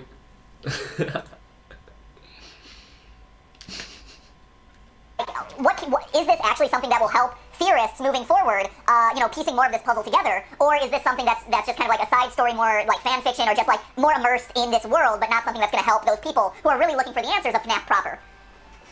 Am I allowed to say spoilers? As much as you can, keep it as top line as possible. Don't reveal too much, but any general themes or thoughts. Yeah. Okay.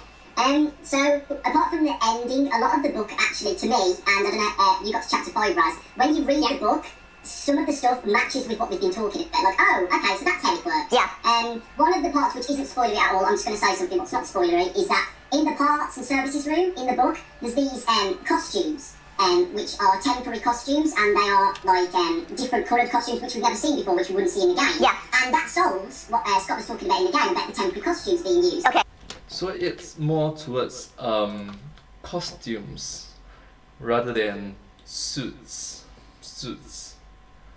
Huh. Interesting.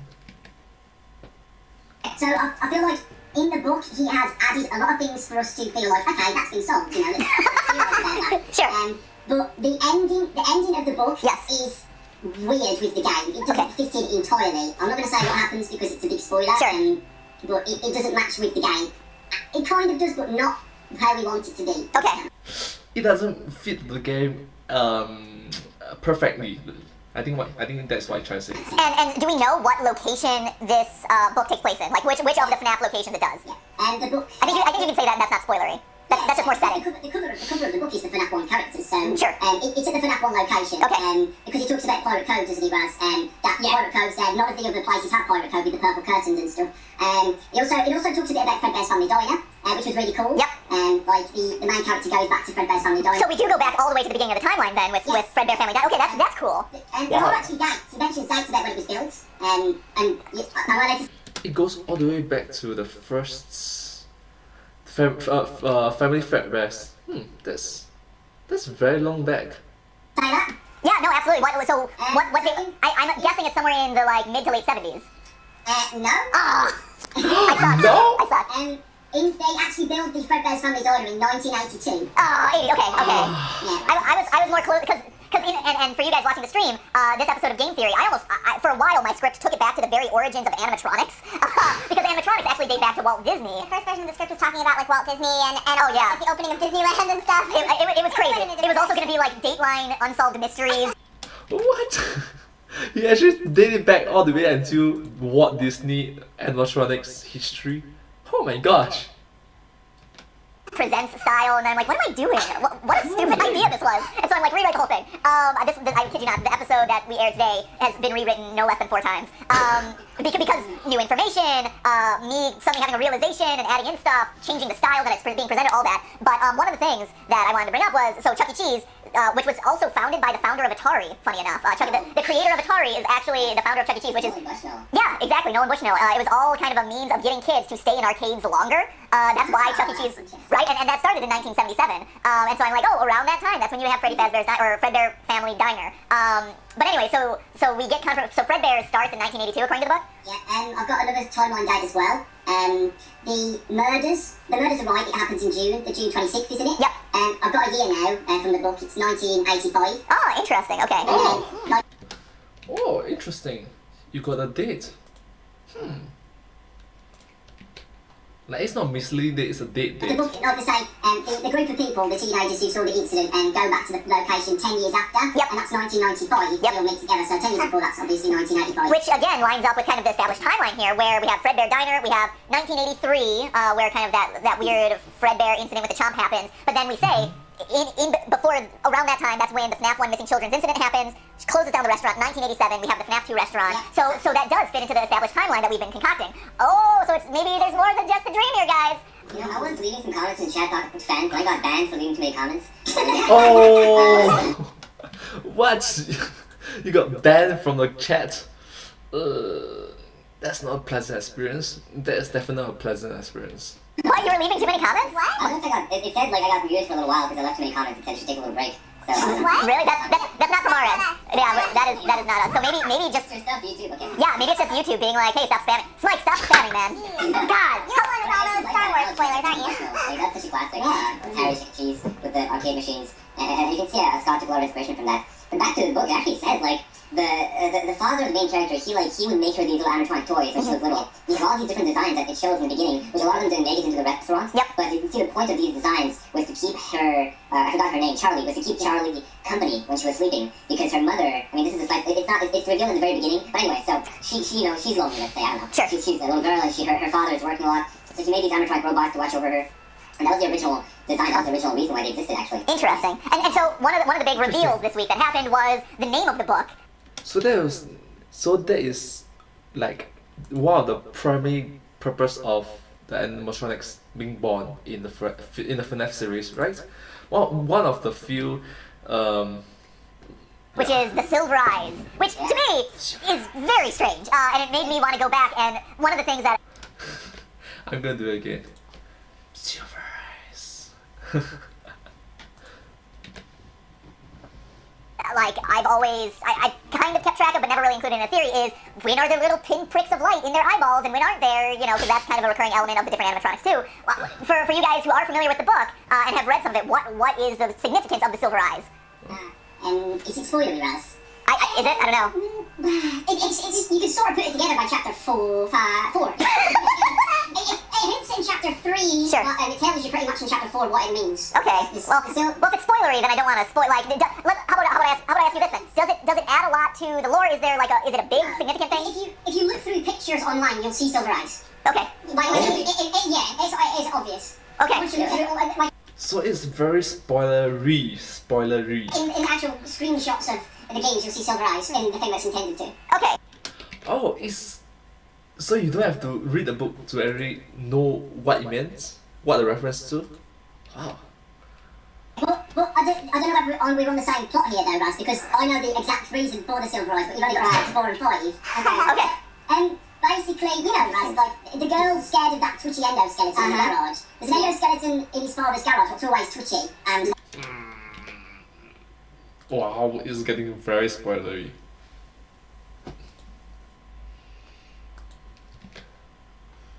horrible. Okay. She's scared of it. She thinks it hurts. Yeah, that's the actual endoskeleton of Foxy. Okay. Yeah, and that's the silver eyes. Yeah, so we're on the same page, guys. Okay, so the silver eyes are Foxy's endoskeleton, and he's twitchy, which is why he's out of order. Yes, Okay, exactly what okay, it says. that's not spoilery. That's like I think we know that there's endoskeletons walking around. Like that's just a common part of the lore. That's fine. Okay, so it really doesn't have like a big reveal. I mean, maybe there's a deeper significance to Foxy and why Foxy is his favorite. There's a review, but it's not a big review. Huh, interesting. Is there again? Does the book reveal anything about like Foxy being my favorite, and so like it may point to a Ducko is flipping out right now. There's a point in the novel, right, where Charlie has like a dream, or is it a dream she thinks, where she goes outside a room and she sees Foxy down the stairs, staring at her. Foxy walks up the stairs, her dad comes out in front of Foxy and starts caressing him. It's weird. That sounds weird. It's weird, but What? Come on, keep it family friendly. Come on, keep it family friendly. he starts caressing him and he calms down. Okay. It's a weird moment. All right. Does that make sense? Like, Yeah. he's got a personal feeling with Foxy. Interesting. So what it Interesting. So what it sounds like then is Charlie, whoever this character is, again, like not to get too deep into things, but you know, whoever this Charlie is, it sounds like maybe the dad is the phone guy to some extent, because if Foxy was a favorite, they have this personal connection with Foxy. I don't know. So let's leave it there. I don't want to get too involved with it. So the ending deviates, but there are kind of these little like hints and allusions and references to the lore that we know and love and have overthought to death. To the lore that we know and love, and to the point of to what we see in the games. Okay, so that's good to know. Steph, any questions from the chat that we want to know? So one question is, so for those of you who have read the whole book or part of the book, after having read it, when do you think Scott started writing it? Do you think he started writing it or does it say, maybe it says in the book, when he started conceptualizing the actual Well, I do know his first game or second game. I think it's around second game. Because after the first game is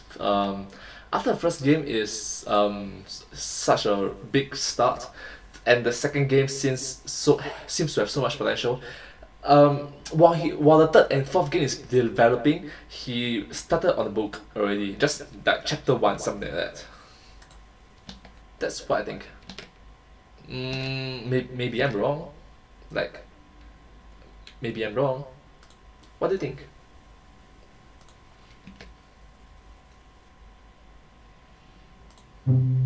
Oh gosh.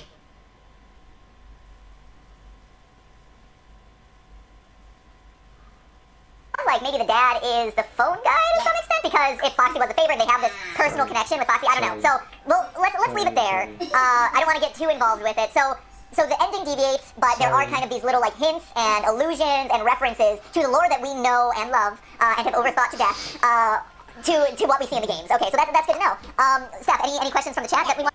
Alright, have a quick shout out to Stephanie. Stephanie is such a good partner and mate to MadPat. Let's just listen and provide some deep questions for MadPat to answer. That's nice. That's a nice partner to have. So one question is, so for those of you who have read the whole book or part of the book, after having read it, when do you think Scott started writing it? Do you think he started writing it, or does it say, maybe it says in the book, when he started conceptualizing the actual Well, I do know one of his Steam posts said it was 10 months ago, I believe. So it would have been right after, like... So that would put it right after FNAF 2? 3. FNAF 2 before FNAF 3. Yeah, just before FNAF 3. Okay. Sorry. Bounce Mike. So, stop making so many comments, Mike. Stop milking the comments.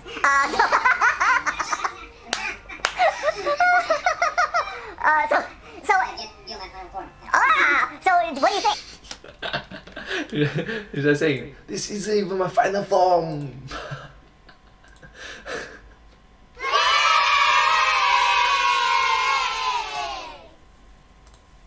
Let's continue. Like, so do you think that this was the, and do you know who sent that, or was that just kind of a general The question in the chat's comments? going so fast. It's going so fast. Okay, I didn't know if we wanted to call out someone specifically. I wish I could, but it was a while. That's fine. So the question that I have is, do you think that this is the lore that Scott intended, and, you know, maybe the latter games deviated in some way or threw off kind of that plan? You know, I'd be curious, looking at just FNAF 1 and FNAF 2, and then reading the book, does that gel into one story that does kind of have a seamless flow? No, Dawko says no. The book doesn't mention anything about FNAF 2 or the toy animatronics. Okay, interesting. Here, Dawko. What? Is that spoilery? That's not spoilery. It's not spoilery. No, I'm not saying spoilery. It's just why it's their fault that it didn't. I mean, she might make a second book, you know? It might make a second book. Yes, he did say that on the Steam post. Yeah. Wait, what? Sorry, you're all talking about what? What did he say on the Steam post? It's gonna make a second book, possibly. Oh, okay. See, for me, what I think, and this was just my I'm just saying the potential of a second book is really out now. It's already out. The spin-off of that book already. theory, my lame theory, which was, you know, the FNAF games have such this elaborate lore and like all these details and this and that, and we know that the movie is supposed to come out in 2016, or the movie is coming out in the near future. So, and he's made it very clear that the movie is going to exist in the world of FNAF and Five Nights at Freddy's, but it's not going to exist, but it's not telling the Five Nights at Freddy's story, like from the games. And so for me, when he first announced the book, I thought it was a weird extension. I'm like, that's unexpected. I didn't see that coming. I was looking forward to FNAF World, but now here's this thing. But one thing that I found, or one thing that I thought is maybe this book. And after the games is the books, after the books is the shows, and he's very nice in which Scott Cawthon, the creator of it, says that he actually allows people to do spin-off of their games, right? Which is nice. Is starting to set up the storyline that we'll see in the movies, right? Where it's introducing characters, names, personalities that are moving us away from just the animatronic focused purple guy, phone guy, whatever. And here are real people who now, when the FNAF movie comes out, that they are able to continue the story that isn't burdened by Easter eggs, newspaper articles, Atari minigames, whatever, and it can kind of craft its own story that is more accessible to more members of the audience. That was my theory. You guys who are in the process of reading it, do you think that, you know, is there any validity to that? Do you think that's the direction? Yeah, like, on your officer, 100%, and I think Ross is going to agree with this as well. When you read the book, I was imagining it as a film, Yeah. and it worked. Yeah. It worked really, really well. Really? Yeah. The way it's written and described is fantastic. I think Scott said in his poster, was it Kira? She worked on the dialogue, and he worked on the descriptions inside the restaurant, and you can clearly see that aspect of it. I think he was the one that was in there, she cleaned the sort of the stuff up. Yep. But as Doc was saying, when you are reading, you imagine it, and it's a smooth transition. If you were to read the book on its own, the novel, you don't have to know anything about the game. You don't. If you picked it up, if your gran, if Aunt Mabel picked it up, she'd be able to understand the story. Okay, without knowing Purple Guy and Fredbear Fry, yeah, okay. That's what the filmmakers have got to do as well. It's not just FNAF fans who are going to watch the film, Right. people who have never heard of Five Nights at Freddy's before. Yeah. So then another question then, is the movie just going to be a direct-to-film translation of the book? Or... Yeah, I made a joke about that recently on Twitter where I said, you know, when the movie comes out, people are going to say the book was better. Like every single... People is gonna say that, well, the book was better. The book was better, but the games were the best. Oh! The book was better, but the game was the best.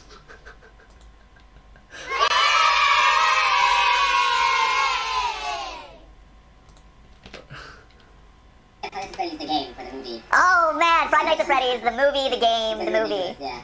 Sorry, Russ. No, I was just going to say, like, I wouldn't be surprised if Five Nights at Freddy's, the movie, the game, the movie, of the game, for the movie, in the game, of the movie, at the game. Oh my god, it's getting way too mind blown. Let's continue. if the book went straight from the page to the silver screen, as they say, like, it would work. Yeah. And I'd be fine with that. Cool. Yeah, I think, like, the book would make sense because, like, the writers on the script for the Hollywood movie, you know, they might want some material where they can work off. Yep. And the book provides this very, you know, it's like pages and words, where it's easier for them, especially because a video game is less, it's more rare, you know, that you see movies based off games, I guess. And Especially good movies based off games. yeah, you see more films based on books. Yeah. Yeah, exactly. I mean, it's rare that, anyway, it's a big subject. But, what was I saying? Yeah, so the movie I think is going to be, it seems like the book, from what I see, the movie might have some kind of, it might be based on that in some way because it has so much environment to it. It's not just a restaurant, not just that. It has names. It says, you know, her name is Charlie and her best friend was named Michael and he died in that school. And so in the movie, to adapt to a more general audience, it makes sense to personify things like that and give them names. You know, not just a restaurant that has no name. Yeah, no, it makes total, yeah, you can't create a movie and the characters are named Phone Guy and Purple Guy, right? And Yeah, that's true. I don't think people will like it when, what's your name? Purple Guy. What's your name? Phone Guy. What's your name? The puppet? and Crying Child, you know, like, hey, Crying Child, how are you doing today? Oh, I'm doing well, Purple Guy, and yourself? Oh, excellent day today, fantastic. Oh, there's the Springlock animatronic. So cool, okay, so that's a little bit about the book. What do you think about what's been released about... Oh, Steph, do you have another question from the comments? I I really wanted to see what your thoughts are about what's been teased about FNAF World, because that's another big thing that's, you know, coming down the pipeline very soon. And we've already gotten teaser trailer, or not teaser, well, we got the teaser trailer, but then we've also gotten like teasers on the website where Mangle is like hanging himself, things like that. What do you think? How's this gonna fit in? Does it fit in? Are you excited about it? I just want to get your general impressions from you guys. Any thoughts? I'm excited for it, but from what it seems, it's a completely separate entity. Because obviously you're controlling, you are Chica now, you are Toy Chica, you are Fredbear, you're Nightmare, you're all these different characters, so you're playing as them. So it's almost like they are cartoon characters. They're not a child's soul, a murdered child's soul stuffed inside a suit. Yeah. It's not a child's soul, and then you have to correct yourself. A murdered child's soul. They're as normal creatures in a thing. Say, an example, very loosely based, you've got Pokemon, but then you've got the Mystery Dungeon games. Yep. So then you're controlling the Pokemon in the Mystery Dungeon games now, so it's completely different. You're interacting as Toy Chica with Toy Bonnie, and they have their whole different universe of conversations together. Yep. I don't think it's going to give us any more lore. I think just like the book, it's going to follow maybe similar things, but be a separate thing. Smike, I saw you raising your Sharpie marker. I'm assuming that means you have something to say. Yeah. So I just want to say about FNAF World, I just want to say that for that game, when it comes out, it makes me think in some ways of Smash Brothers. You know, where they take all the best characters and throw them together. Exactly, and they put all these recognizable characters in one place. And these characters, they don't have the same role as they had in the original game. Yeah. And it kind of breaks the lore in a way, but it's all like a cluster. Speaking of which, in the future there'll be a similar game with all the FNAF characters in one game. Bet you didn't know about that, right? Of all this stuff. Yep. And just becomes like a fun party. Yeah. Then I guess the question Fun party. is if we do think, and it seems like we're probably in agreement about this, where, you know, the FNAF story proper is over, we got the books, we got the movie coming out to kind of continue that darker storyline. One, is it going to be dark? And then two, a second question is, do you think that, like, if you move away from murdered children and stuff like that, is there life in a second FNAF story? Like, do you think that, like, you know, this game can catch fire again? Are you talking about FNAF World? Yeah, FNAF World. Yeah. I'm sorry, what? I'm sorry, what? It's like, if it move away from murdering children and all this, does it still have life? My god, that's dark. That is really dark.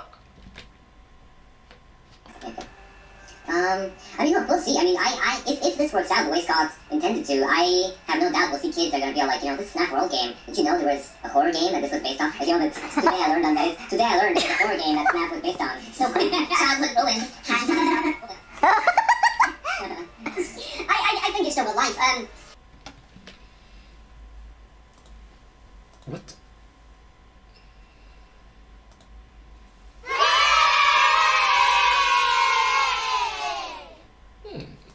What? It all depends on your why you joined FNAF. Did you join it for the horror element or did you join it for the storyline? Because it's still going to have the story elements. Because it's still going to be, you're still going to have the enemies. So I'm sure Purple Man's going to be in some form in there. I think I heard Smite mention earlier on Purple Geist. Is it Purple Geist? Yeah. There's an enemy in the joke version that Scott put up on Halloween. So he's going to have that, and he's going to add in little jokes like that. So there's going to be something there for everyone. If you're an RPG fan, style, if you like Final Fantasy sort of games like that, you're going to enjoy it. I'm sure he's going to add in some sort of art back to the series. And it does seem to have some sort of dark element involved. And I think he's got some tricks up his sleeve. You know what he's like with hype, generating buzz. He's a one-man marketing machine. Right. And he's got something big to reveal still, I think. Yeah. Dark element to it. Yeah, definitely. I mean, these teases what he's doing. Sounds good. Oh, yeah. Hashtag Smike is cool. Hashtag smoking the comments. Thanks for starting it, Rastowski. Just look in the comments.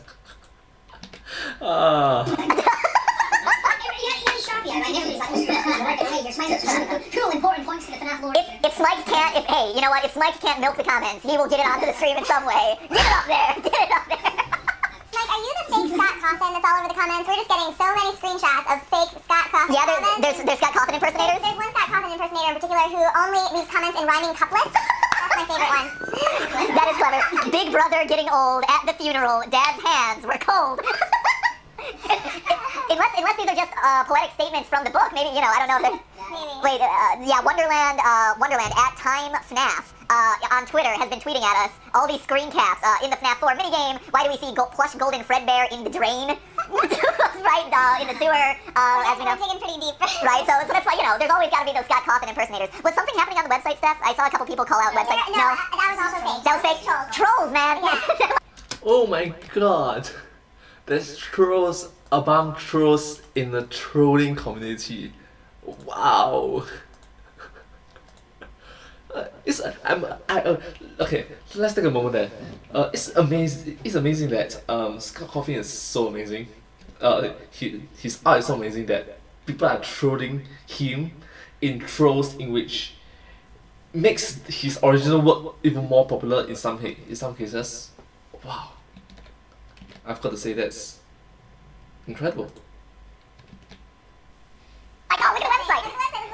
As though that's not an easy one to confirm, guys. Guys, look at the new thing. I get emails when someone says, you know, Scott Cawthon is like my brother's uncle or something. It's like, what? It's just, I get these so often too. It's anyway. I like the theories that Dawko is Smike, or that Dawko is Scott Cawthon because of your connections with him. Or like, oh yeah, I'm talking to Scott Cawthon right now. He's emailing me right now, guys.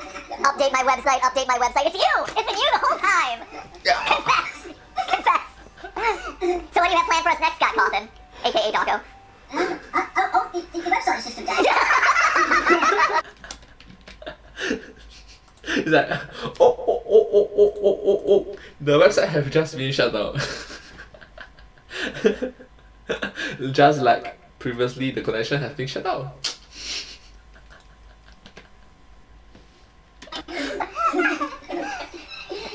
Or could it actually be? Right, and then all of a sudden it's like, oh, it's totally done. Confirmed. Hashtag confirmed.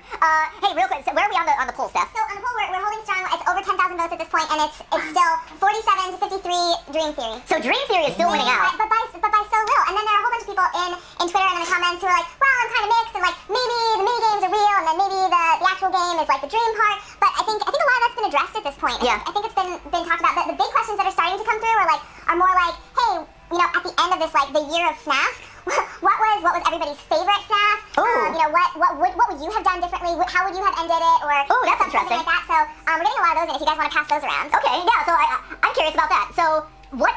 Because we asked about favorite animatronics last time. What's your animatronic spirit animal? What's your favorite game? All that. I am curious though. For the story, what is your Dream Theory aside? You know, throw Dream Theory out the window. What is your ideal storyline for these games? Like what is the most interesting part of it to you? What is the story that you would have liked to have seen fleshed out more? You know, if you were Scott Cawthon, you had a game that... Just saying, if you were Scott Cawthon. If you were Scott Cawthon, just saying.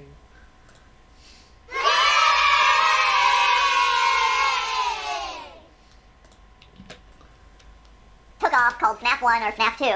How do you complete your story? What is your most satisfying ending to this? Or maybe it is Dream Theory. Maybe you're like, you know what, I'm happy with this being a dream. But Raz, you said yourself, you were a slow adopter to Dream Theory, as was I. You know, you were hoping to come up with a solution that wasn't a dream. So if you were in his position, what is the story that you would have liked to have told?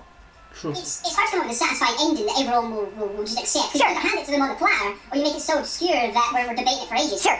I think the way he's done it is very smart, because it's going to keep the franchise alive. Yeah. It is going to get people like us discussing it for days, and as you said, the poll is so close. It's not days, it's gonna keep the franchise for weeks, months, years. I can say it's years because right now in 2021 people are still talking about it. So people are still on the fence about everything with all this evidence in front of us. Personally, I would like Oh, to he have left! Oh, he have left! Smike, peace out. Smike's like dropping it. I'm gone. Dropping the headphones. Peace. I'm done with this. Smike's too cool for this place. Right? Too cool. He's got his shout out on the internet now he's off. Well, he is too cool for this.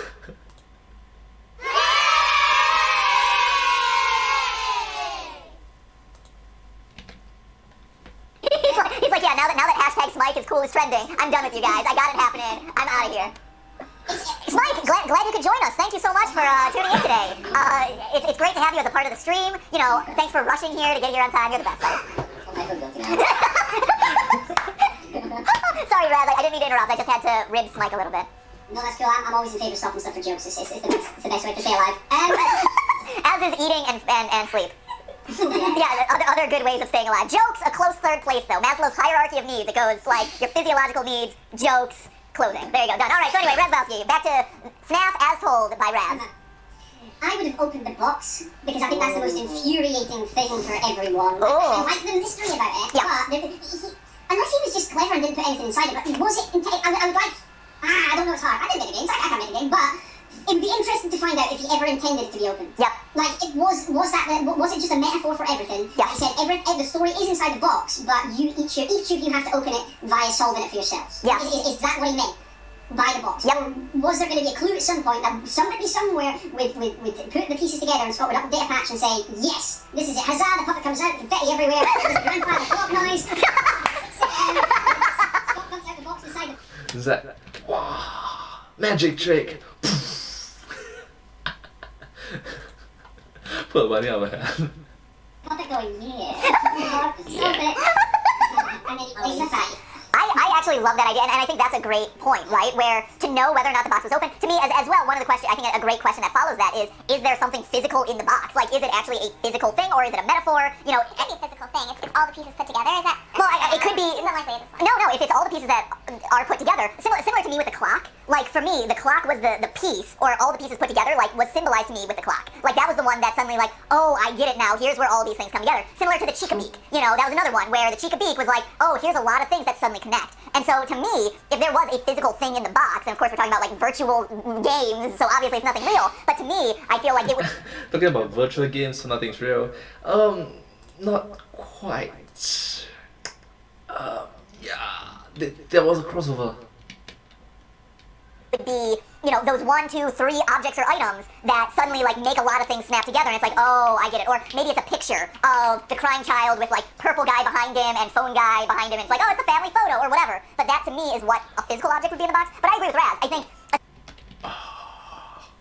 You were so close. You were so close. Oh, it's like a family photo. I was like, oh, gosh. Especially now that he's starting to branch out of the main video game storyline with FNAF World, with the books, with the movie. If the quadrilogy of games is truly done and that story of the crying child, the puppet, whatever, has been told, I would love to know kind of his take. And I think at this point the community, and Scott, if you're watching right now, we're talking to you, I think at this... Like, Scott, if you're watching right now, we're talking to you. Like, the community want this. The community. It's not me. The community. point, the community is okay with it. You know, I think that similar to, you know, frustrations around Lost, you know, where that story got drawn out and you never really got answers, and then at the end you kind of got unsatisfying answers, but, like, it was able to be put to rest. I think here, there's enough support for dream theory, there's enough support for timeline theory, and knowing kind of where you fall, what your thoughts were, how the pieces fit together for you, would be interesting. I think the community would be accepting of it, because I know that was your concern. Still talking to Scott, aka the camera right now, but I know that was one of your big concerns. Look at Scott right now, but aka the camera right now, because, you know, real life doesn't work that way, you know. So, it's okay, man. We'll support you. We love you. Hashtag love equals love. There you go. So, hugs for Scott. Hashtag hugs for Scott. Is my camera big enough? Scott. Yes, it's big enough. So Raz wants to open the box. I want to open the box. Michael, Dawko, what do you guys think? Michael, how's my real name? We've met in person, you know. We're beyond just Mike at this point, you and me. That's true. Okay, and for me... Yeah, what is the story that you want to tell, Dawko? For me, I wish, if I created the game, I would have branched out the mini games so we understood it easier. Yeah. And for example, I wish Scott did some more cutscenes, like in FNAF 2 when you're in the Freddy costume and you scan around the room. I wish he did more cutscenes, which explained a bit more, for example. Because, for example, my favourite trailer for Five Nights at Freddy's was Five Nights at Freddy's 3, because of the amazing animation he did. So I wish maybe he did like a cutscene at the end of FNAF 4 or something where we started to see some things, like through cutscenes rather than minigames. Yep. That makes sense. Yeah, that makes total sense. You know what though, this is gonna sound so trite or like trivial, but I wish, you know, if I was Scott, I would have added more of these cool little moments that have like very, very little chance of happening and that just scare the crap out of you. Like FNAF 1 was the best at that. Like there was so many of those, like for example, the secret Bonnie death screen, where literally if you die, you have like 0.1% chance that you have like Bonnie standing there with like a static noise in the background for 10 seconds, just staring at you to die. And that was just so cool. Like, that's just something I always thought about in 4 games. It'd be awesome. And I think it's nice because when you're an indie game developer and you're not a big company, you can do these cool little things. And I feel like we kind of slowly lost that as FNAF games, you know, progressed. Well, FNAF 3 had the Springtrap animatronic like deaths. That's one that came to mind for me. FNAF 2 maybe not so much, and FNAF 4 maybe not so much, but 3 was definitely the one that comes to mind for that as well, where it's like... Yeah, 3 was... Yeah, that's true, that's correct. You know, the Springtrap suit and purple guy kind of like emerging from that. But no, I agree. That was a really cool... And and again, like those are pieces that didn't necessarily directly relate to the lore of the game, but were cool little Easter eggs that made you realize that, hey, there's something more here. There is more to this story that I want to explore and experience. So that's really interesting. One more time, since it's been a while since I reminded you guys, if you're just tuning in for the stream, because I know that there's more people coming in. The beauty of live streams, new people come in all the time. You can rewind. Like the beauty of live stream, people coming on time. For the actual episode of Game Theory, rewind to the very beginning of the stream. There's your 17-minute long video, so that way you can get caught up on the timeline, how it relates to the Dream Theory, all that. And then tune back into the live stream where we're starting to wrap things up here, I think. So one thing, I don't know, any other... Nah, you're not wrapping up. You're still not wrapping up. There's a good solid 20 plus minutes of you still not wrapping up yet. Things from any other big questions from the comments or Twitter that we should be answering right now? It's, you know, a lot of it's really just around what you guys are excited about. Any other like final thoughts? It feels like this is like the culmination of Five Nights at Freddy's for 2015, and it's like, okay, we're done with these games. We're done with, you know, with the theorizing on them, and it's. Like we're done with them. Yeah, we are done with them. Yeah.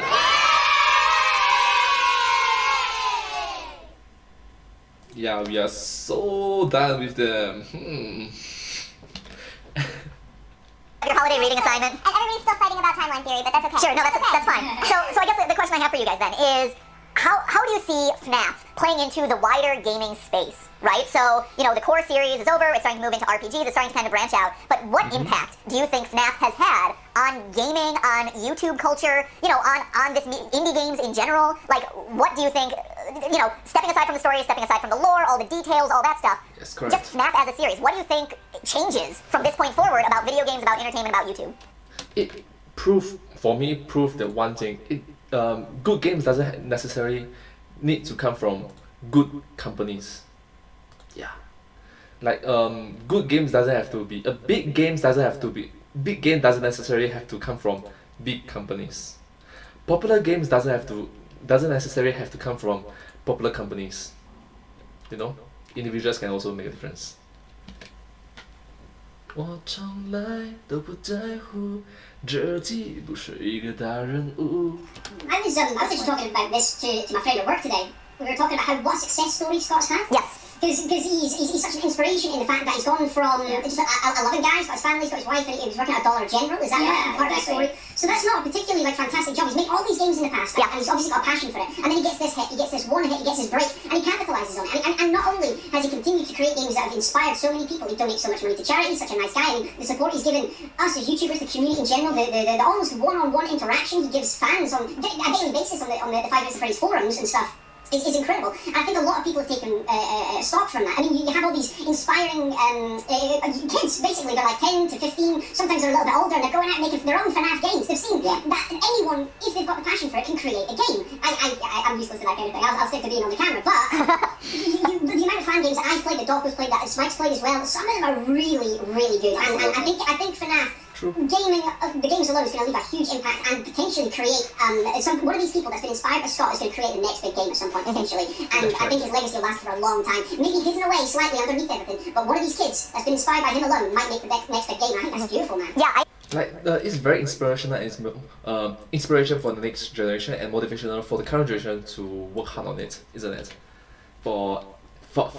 And a small indie game doesn't have to be like a big huge company backing to make it work. I think that, and I think you bring up a really good point there, which is something that, you know, I'm thinking about, you know, game developers wanting to include more Easter eggs, more seeming randomness to things, more unsolved mysteries in order to get people talking about it and all that stuff. But I think you bring up a really good point, which is a very positive part of this, which is, yeah, it has inspired so many different communities to engage with this franchise in so many different ways, right? You have all the artists on DeviantArt who are taking their favorite animatronic and doing like fan art around them. You have all us theorists on YouTube, you know, crafting theories, talking about it, doing live streams like this, talking with you guys in the comments to figure out like what is the lore behind this. That's awesome. But to your point, Scott, in doing this, has inspired so many people to be independent game designers, to go out and make their own fan games, to show that, like, hey, you can be one guy who has a passion, and look at what you can accomplish, look at what you can do, and that's an incredibly positive impact to leave for a very dark, scary game. You know? But, and for a game that a lot of time gets a lot of hate because of it being a sellout and cash grabby and all this stuff, but you're totally right, like, you know, the fact that it's inspired so many people to create, you know, to be creative, to do their own videos, to do their own artwork, to do their own games, like, that's an incredible legacy to leave, and like you said, even though if it gets forgotten down the line, you know, or like it starts with Scott in like 6 Nights at Tommy's, Oh wait, which actually does happen because there's this indie game developers. There are these indie game developers who are motivated by his games, Scott Cawthon games about the FNAF series, and they want to and okay, under most situations, if I make a game about, let's just say, a popular series, that popular series will just boom boom boom push me down, right? But Scott Cawthon different. If I make a game that's been inspired by Scott Cawthon's Five Nights at Freddy, he actually lifts me up, supports me. Unlike a lot of those big companies in which they will push you down, you know. That's just a very good thing for the game community. For everyone in general, yeah. It's like the next thing, or whatever, you know, like becomes the next game and it was inspired by Five Nights. Great, that's awesome. And so I think that's a really good point to make there. What about you, Smike, Dawko, any thoughts?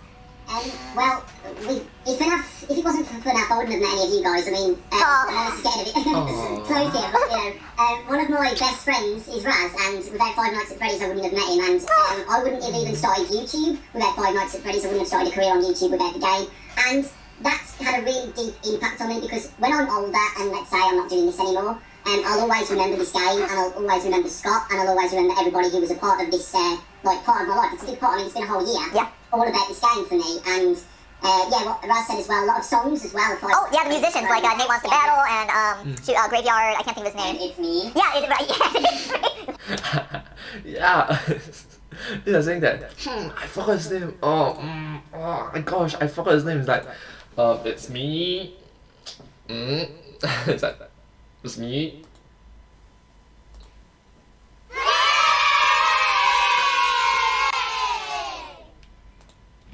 Let's continue. Love the song. Thanks, Smike. Great songs, right? Shameless promotion, Smike.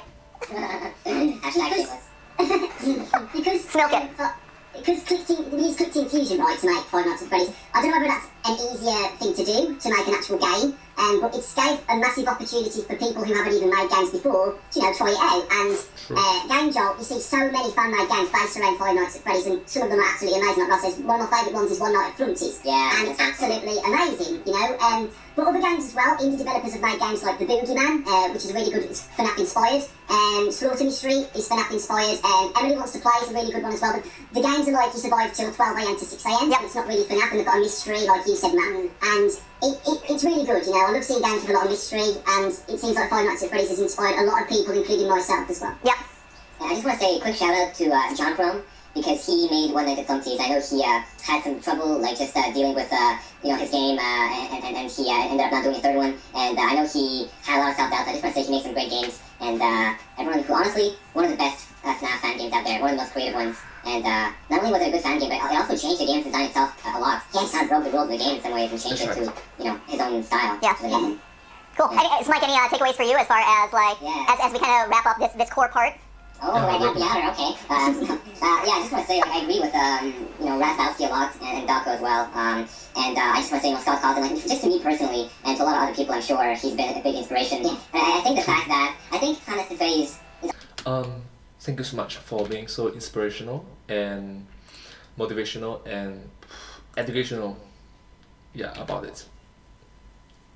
It really inspires others. I was the poster child for the possibility of, you know, not just independent game developers online, but just literally any independent person who is either alone or in a small team of what they can accomplish, you know, in the age of the internet, where you don't need a huge team or a huge production budget. You can have, you know, one guy, you know, a family man who lives with his wife and children and works at the dollar store, and how far you can get. And, you know, people like me and you guys, you MadPat, you Dawko, you Razbowski, you know, Markiplier, well, we didn't start, you know, rich or, you know, famous. We kind of built that over time, and we didn't have much. Wait, you're rich, Smike? Smike! Not. Yeah, you built your rich and famousness over time? Oh man, Smike! What? What? You're rich and famous this whole time? What? Hashtag Smike is cool, must be doing really well for you, buddy. No, but I'm just saying, like, you know, we didn't have the, we're not like Hollywood, you know, we're not like the Kardashians, where we're born into this, you know, or something. It's something that is very inspiring, I think. And whether you're an artist or a game developer or a YouTuber or whatever, I think this is, it shows that you can do stuff. You can do it by yourself, You don't need to, go and find 50 people and build a huge company to make a That's mark. right. You can just, just go do something cool. Yeah, and it's interesting because we keep saying like, Scott was this one man who did all this thing. He's a one-man marketing machine. He inspires indie developers. In a lot of ways, he's very much a developer of the YouTube generation, right? Where all of us, speaking on behalf of YouTubers in general, you're writing scripts, you're editing, you're audio editing, you're doing all these different things because you're passionate about it, right? Because you love it, because you have something that you want to share with an audience and with viewers. And Scott did that. Even though his first couple games weren't successful, he persevered, and he found kind of that spark that lit a fire under so many people. And similar to YouTube creators, where they're trying for years, making all these different videos, staying with it, staying committed to their community, and then finally all of a sudden it's that one that finally like they hit on something, and there it is, and That's right. it's a really interesting story to parallel Scott in kind of the gaming world to YouTube in kind of like the entertainment or like video creation world, and how similar those mentalities are. correct. For me, one of the things like I mentioned earlier, one of the big impacts I think is going to happen is you're going to see a lot more catering, honestly, to theorists of the world. I think the gaming industry is recognizing that subpar stories and stories that are just kind of like thrown in at the last minute or haven't been really thought about from the audience Yes. To the point in which there's one huge game in the future. 2020 is just blew up. It's called Among Us. It's a small game, but it gotten so big that politicians are playing with it to interact with the audience, with the public. It's big, It's in the sense that it's small but yet big. aren't going to fly so much anymore. Like, yeah, it'll sell some numbers or whatever, but if you really want to generate that groundswell and that excitement around your franchise, giving them Easter eggs, crossovers, allusions to other things, references that then a community can build around and start to piece together for themselves and rally behind, I think you're going to start to see a lot of that, for better and worse, right? One of the big ones that's come through the chat, thoughts on the social phenomenon that is FNAF, and basically how it was this tiny indie game, and then it's this unbelievable phenomenal success, and how does that change the game for video games in general, for the gaming industry? Yeah, so that's, who is that? That's Calvin Ball? Calvin Ball in the chat, but it was also, it was so many others, and the chat is going so fast. Yeah, so Calvin Ball is the one that we were able to pull out. Yeah, I mean, it's very true, right? Like, this game shows that, yeah, like, gameplay, that's a core component of it, and the gameplay was that perfect fusion of what YouTube really loves, which are jump scare reactions. It's like, oh my gosh, I'm so scared! Like, it's funny to see people scared, because YouTube, at its core, is founded between a relationship between a creator and the audience and the person who's watching, right? And so, when you're scared, when you're emotional, when you're, happy, those are the moments that you are most true to life. Like, those are the true moments of humanity. And it's like, when you're scared, you're not worried about how you look or how you're acting or how you sound. You're just scared, right? And I think that's a big reason why horror games in general have worked so well on YouTube, is you get to see those kind of genuine moments with some of your favorite creators, and Scott was able to hit on that. Yeah. Yes, it's like those kind of real unscripted versions, like something like feeling, which is just real. But then he also had the foresight to say, hey, well, there is something deeper and richer here, and it really has changed kind of the social element of games, where you're inspired, instead of, like, Ubisoft is a really good example, where, you have that single-player campaign of Assassin's Creed, and you go through it, and then it's done, right? Like, there isn't a lot of subtext, there isn't a lot of unsolved mysteries, maybe a few Easter eggs here or there, but it's very much like a linear experience. Whereas FNAF, like, is dropping all these little things, there's unsolved mysteries, there's incomplete information that people want to get behind and solve. So I think that's that, the different animatronics representing different personalities, and people saying, they're all fictional characters, and they all kind of behave fairly similarly, but to see people rally behind Foxy is my favorite, or oh, I love Bonnie, or oh, Chica is so hot, or whatever, like, crazy. But it hit that perfect formula that really spoke to people's personalities and hit so many people. One of the other things, Raz, to your point earlier about inspiring a bunch of creators, one of the other communities that we haven't mentioned is the 3D animation and like machinima community, which again is one of those kind of small up and coming communities that are like, especially when it comes to FNAF, driving just like tens of millions of views on every single video, where people are going in and 3D animating these characters and crafting their own storylines around them, engaging with their own adventures with these characters, and that's a whole new part of gaming, entertainment, YouTube, digital video that like I haven't seen any other game really do. Like machinima and like Halo and stuff has kind of been a thing, but like to the level that people are 3D animating these characters and then making them come to life in these videos, that's a whole nother thing, which I think is super cool. It's extremely awesome. Let us say, it's extremely awesome. And there's that whole community there. And then there's John B13, who met his girlfriend through FNAF. Oh, John B13, Oh man, dude! Congrats! You met your girlfriend through FNAF. Wait, is that a good thing? Like, it's jump scares.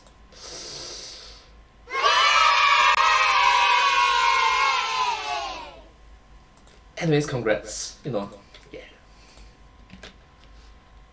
Gamer met my my girlfriend through FNAF. There have been a couple of those that have come through. Yeah, and it's so true. I mean, like, I met Darko through FNAF, so I guess that's Pretty much the same, right?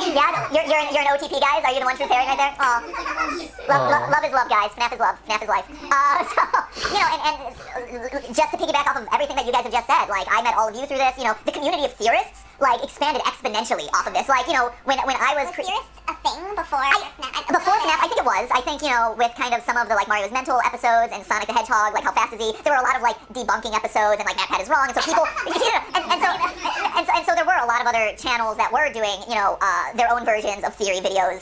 8-Bit Goldfinch is one, you know, G-Noggin is one, you know, a few others come to mind, that they were doing it. But FNAF took that and just like multiplied it by, you know, 10-fold, 20-fold, because now all of a sudden everyone's having their own theories, everyone's seeing our theories and kind of riffing off of those and coming up with their own explanations. And then not even just on YouTube, but like the thousands upon thousands of Reddit threads all trying to come up with solutions here. So like theorizing became a genre, like really became solidified as a genre.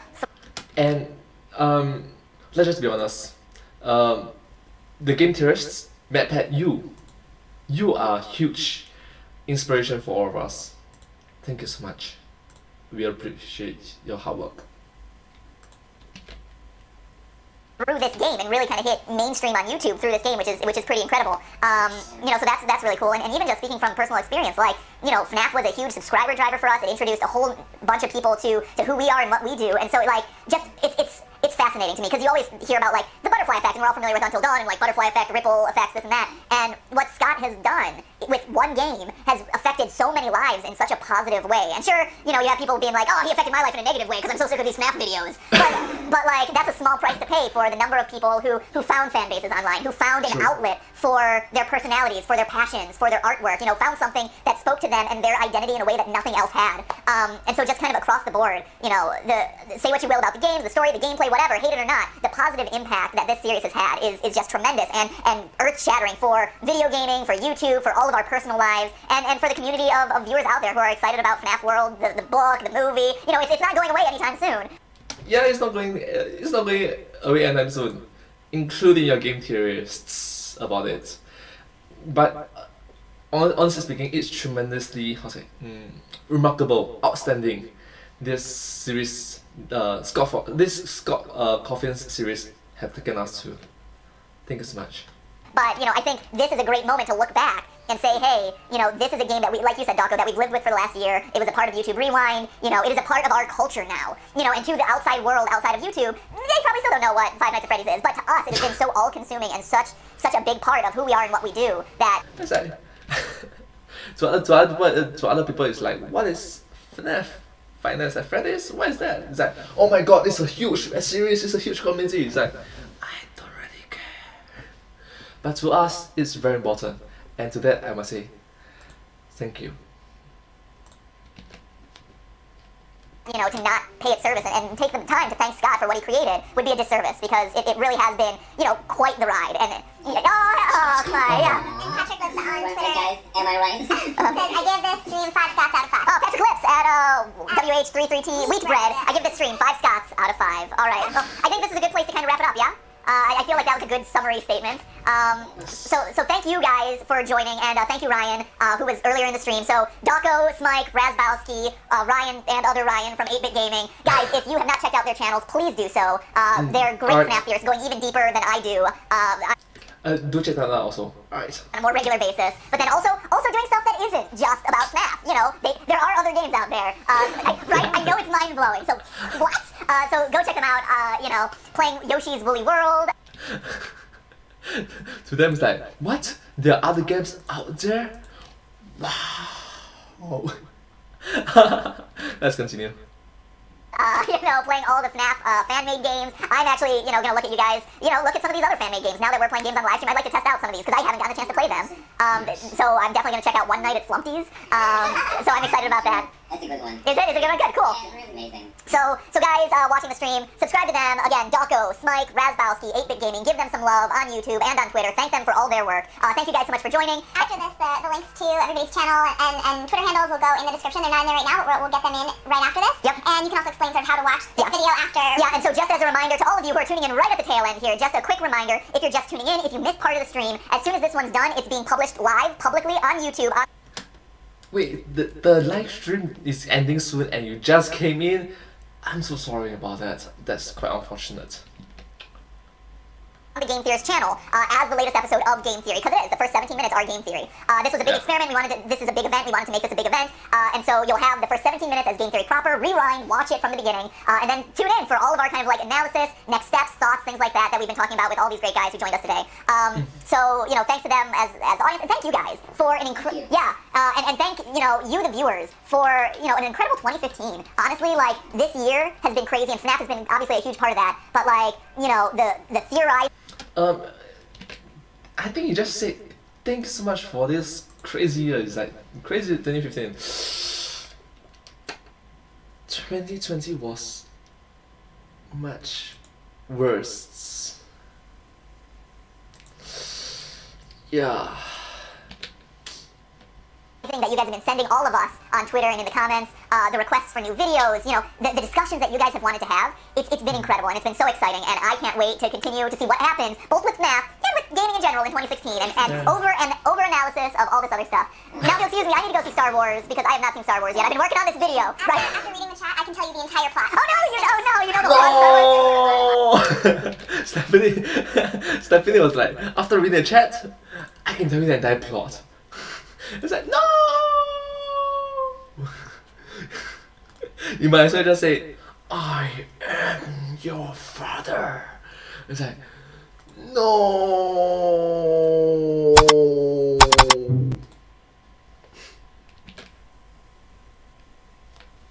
I should all know that. Good. Don't worry. Don't worry about what you read there. I'm There's glad. a lot of lying going Okay, a lot of lies and Star Wars. Okay, so. Voldemort doesn't die. Oh, thank goodness. I was so good. Voldemort appears as Darth Vader, guys. Yoda is not Gizmo's father. Yoda and Gremlin? There's not a Star Wars Gremlins crossover? Yeah, Yoda Gremlins tie-in. No? Okay, well, good. So, you know. No! Voldemort appeared as Darth Vader? No! We've been working on this theory all week, you know, and special shout out to Earl, who edited this video together and was an absolute champ. This one was under a tight timeline, and then we had the last minute edition with the book release and stuff like that. Alright, so as right now it's back to Time One Speed because we want to show the grateful thanks portion and iconic Just a Theory portion properly at the proper speed. Yeah, properly at the proper speed. So thank you to him. Thank you guys for an incredible 2015. Hopefully you enjoyed it. And remember, that's just a theory. And remember, that's just a theory. A game theory. Thanks for watching.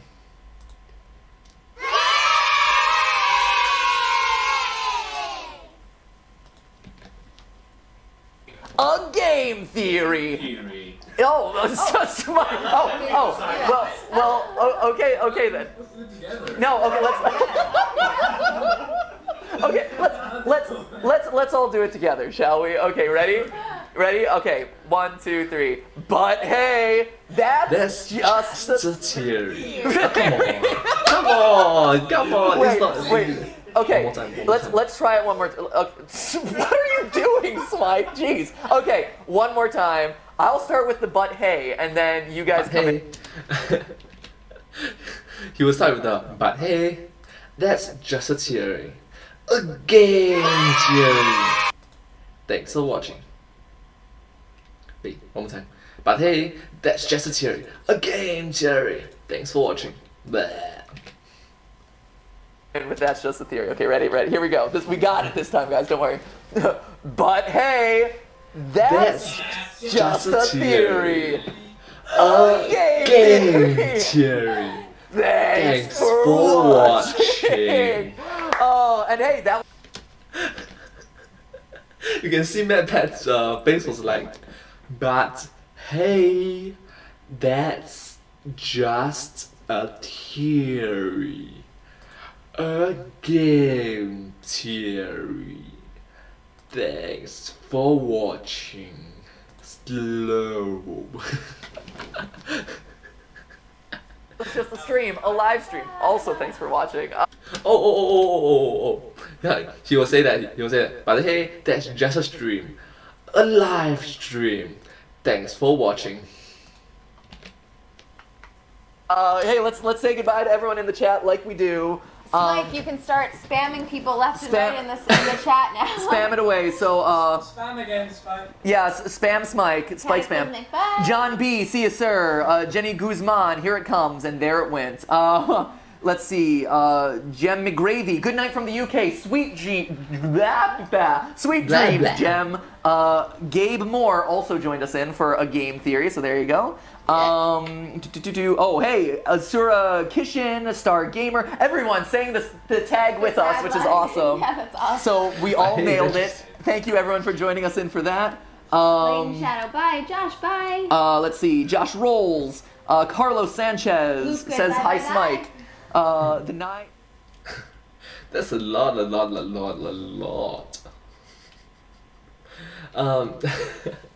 Wow, this is very experimental back then. Back then it was 2015, so it's around 6 years ago. Right now, they sort of had it already, and in the future they do some charity runs. And yeah, I say some charity runs because they did two different. I think two different. Anyways, thank you so much for watching this video. If you do like this video, please consider to subscribe. Wait, if you did finish this video, why do you finish this video? Why? This video is so long, it's 2 hours plus long. Anyways, thank you so much for watching this video. If you do like this video, please consider, I'm pretty sure you have already liked, shared, and subscribed this video already because it's 2 hours long, come on. And comment down below, and you need to comment down below if you have finished 2 hours plus long of my video. Please comment down below and just say that you have watched this video. Okay, comment down below if you have anything to share with us, especially if you have finished this 2 hours plus video. Yeah, you can watch the entire movie, you know. You can watch movie and go for toilet break and come back from movie and go out to get popcorn and come back to movie and go to toilet break and come back for movie, and the movie have still not finished yet. That's how long this video is. Thank you so much for watching this video, and the video they just reacted came from the YouTube channel Game Theorist. I'm pretty sure if you watch this video, you probably don't know. You probably know who are they already. Yeah, if you don't know them, hello. Thank you so much for watching this video, and I'll see you next time. Thank you so much, and remember, sorry. But hey, that's just a theory, a game theory. Thanks for watching.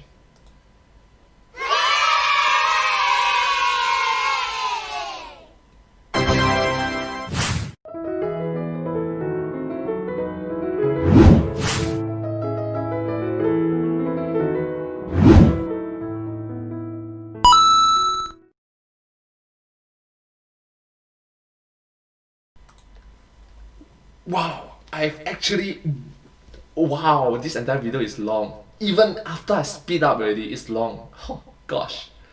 Whew. But seriously, if you're watching this 2 hours plus video of the entire video, right, I'm so sorry. Please forgive me.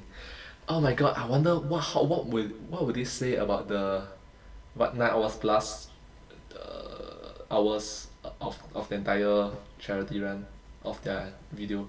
Should I cut into parts? I think I should cut this 2 hour plus video into separate parts, digestible parts. Yeah, maybe 15 minutes, 20 minutes. I think it's good.